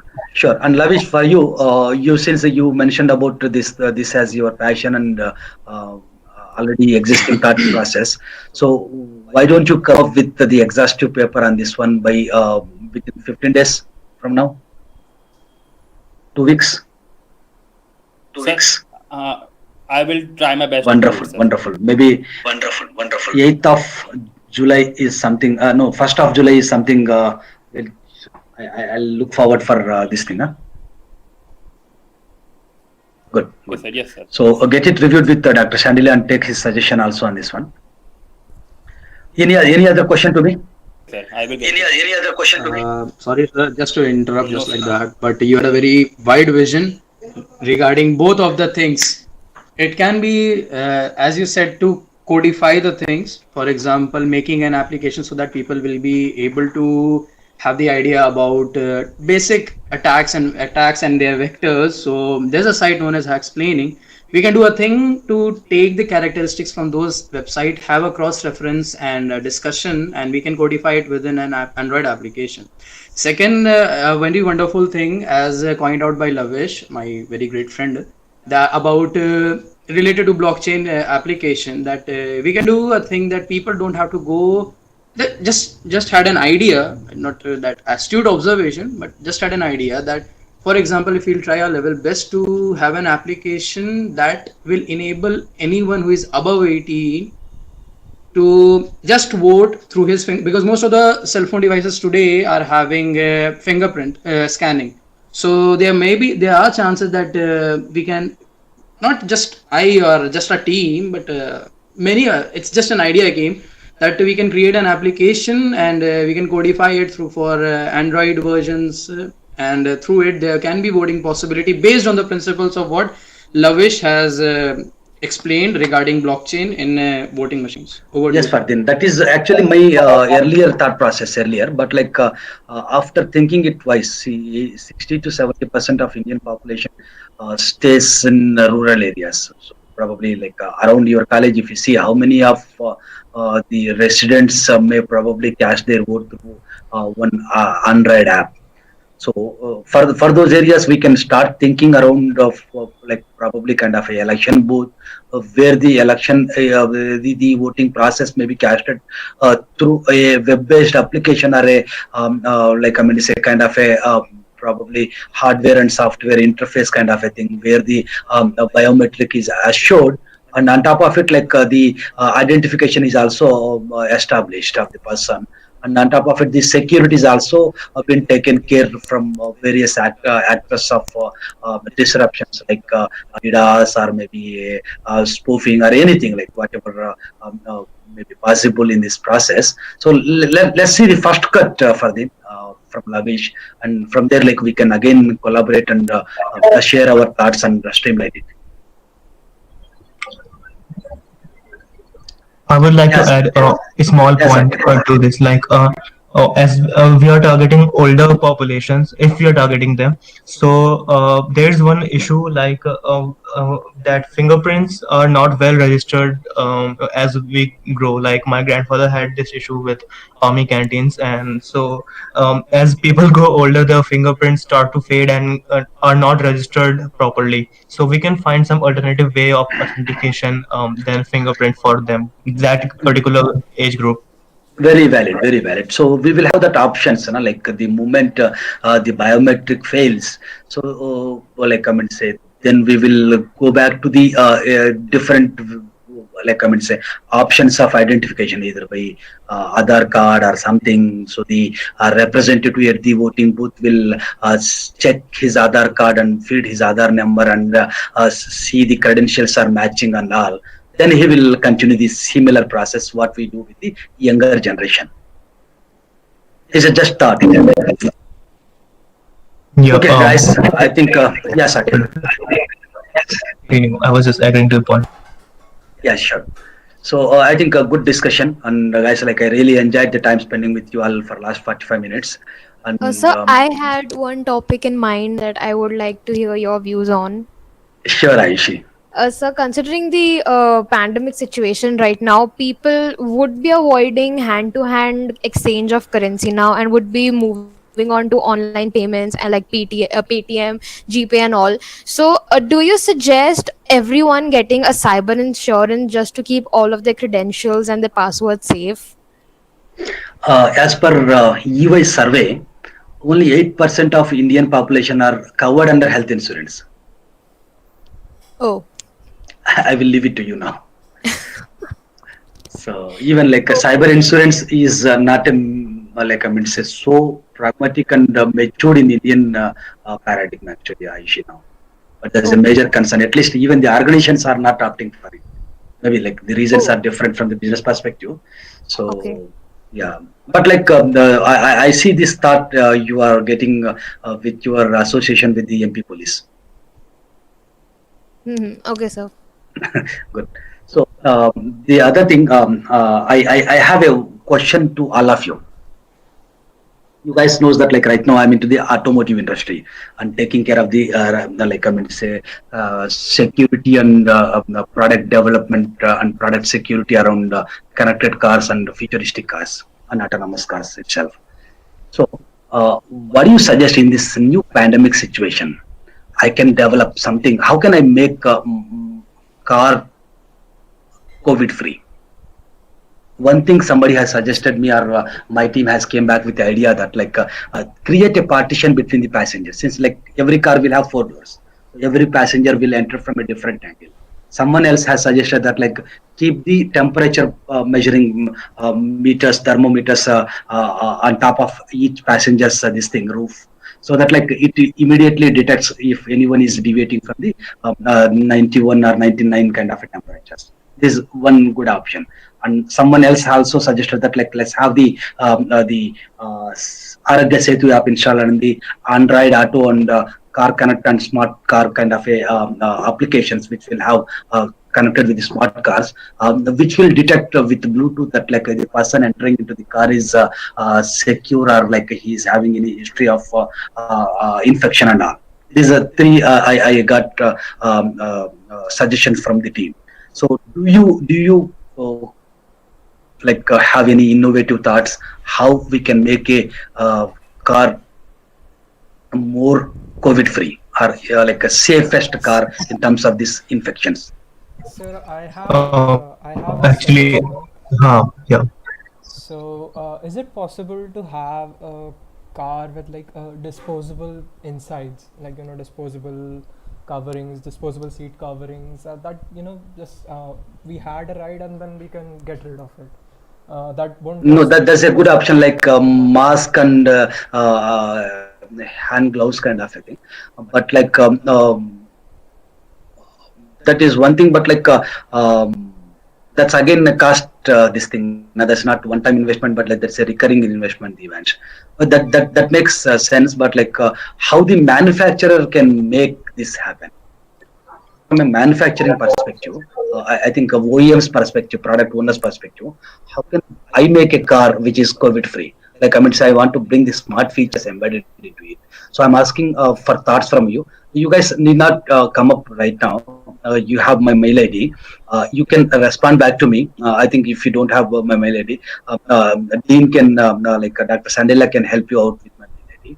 Uh, Collect all these thoughts and come back to me.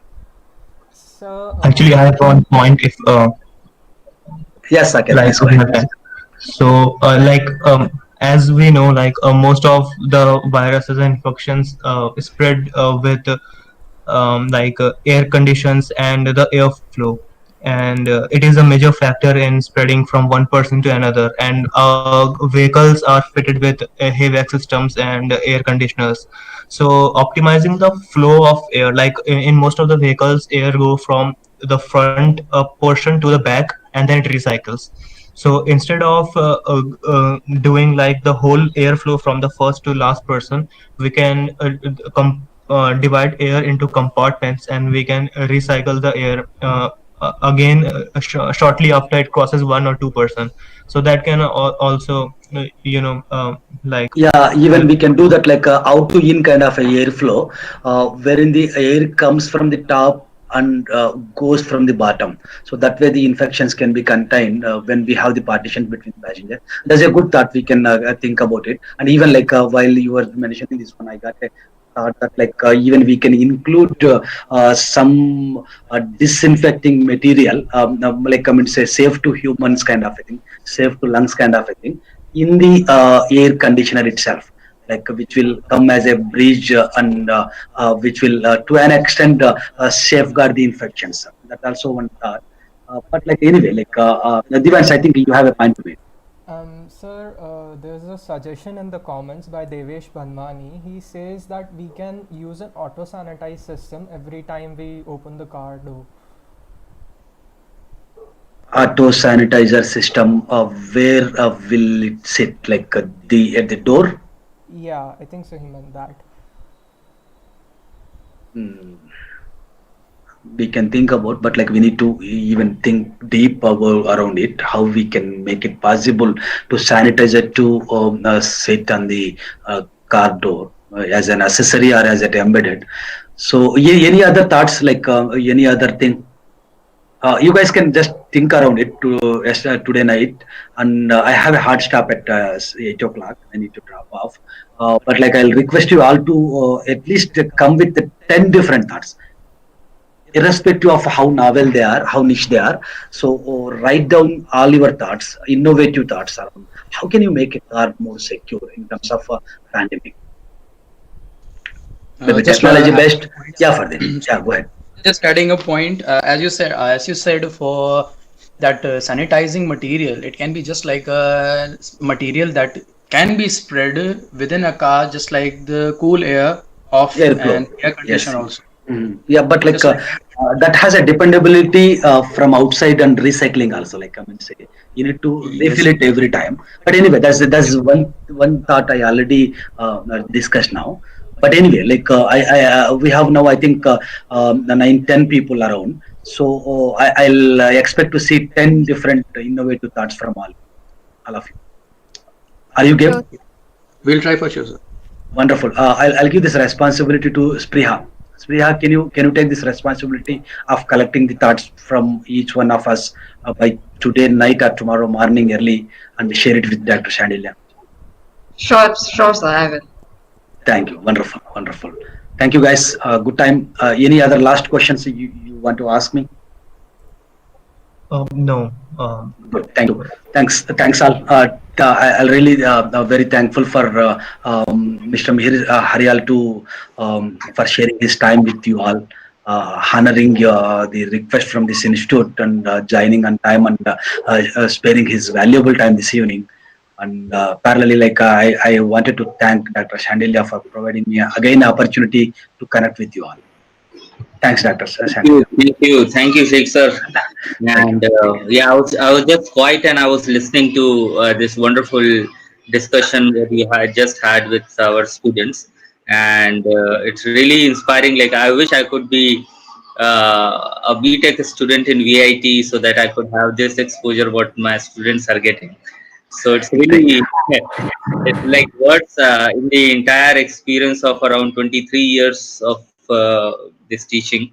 I never had this closer exposure of industry. Like you have a long experience of in security, dealing people, administrating the things, and like this close. I never had any discussion with any industry person.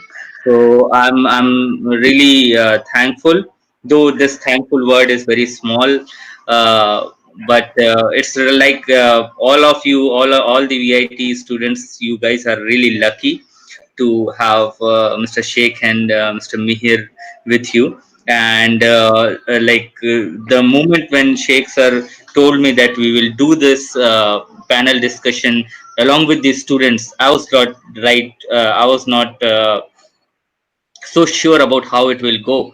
And but then like now I can say that really whenever it is you just redefine the definitely like what the panel discussion, usually we have the panel discussion where we call up 2 3 industry people and they talk much and we are just the listeners, but here you involved all of our students.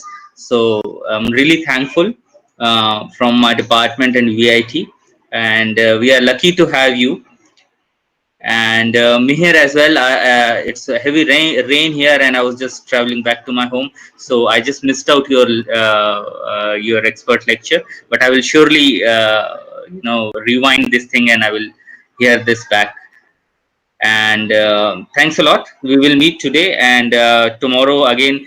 Sheikh Shar is having his lecture, so we'll be meeting. Hoping high. Thanks a lot. Thank you very much.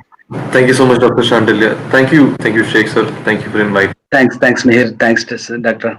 And Thank you all. Thanks, Arushi. Thanks, Saishi, Spriha. Spriha, nice introduction. Thank you very much. And Saket, Fardeen, Lavish, Asim, Divyansh, everyone. Have a good evening and good night. Thank you, sir. Well, thank you so much sir, for your informative session, and we hope the viewers had a lot to take away with them. So with this, we mark the end of day 1 of the 2-day conclave. We express our sincere gratitude to the guests, the experts, and faculty members. And we thank you all for tuning in and hope to see you tomorrow.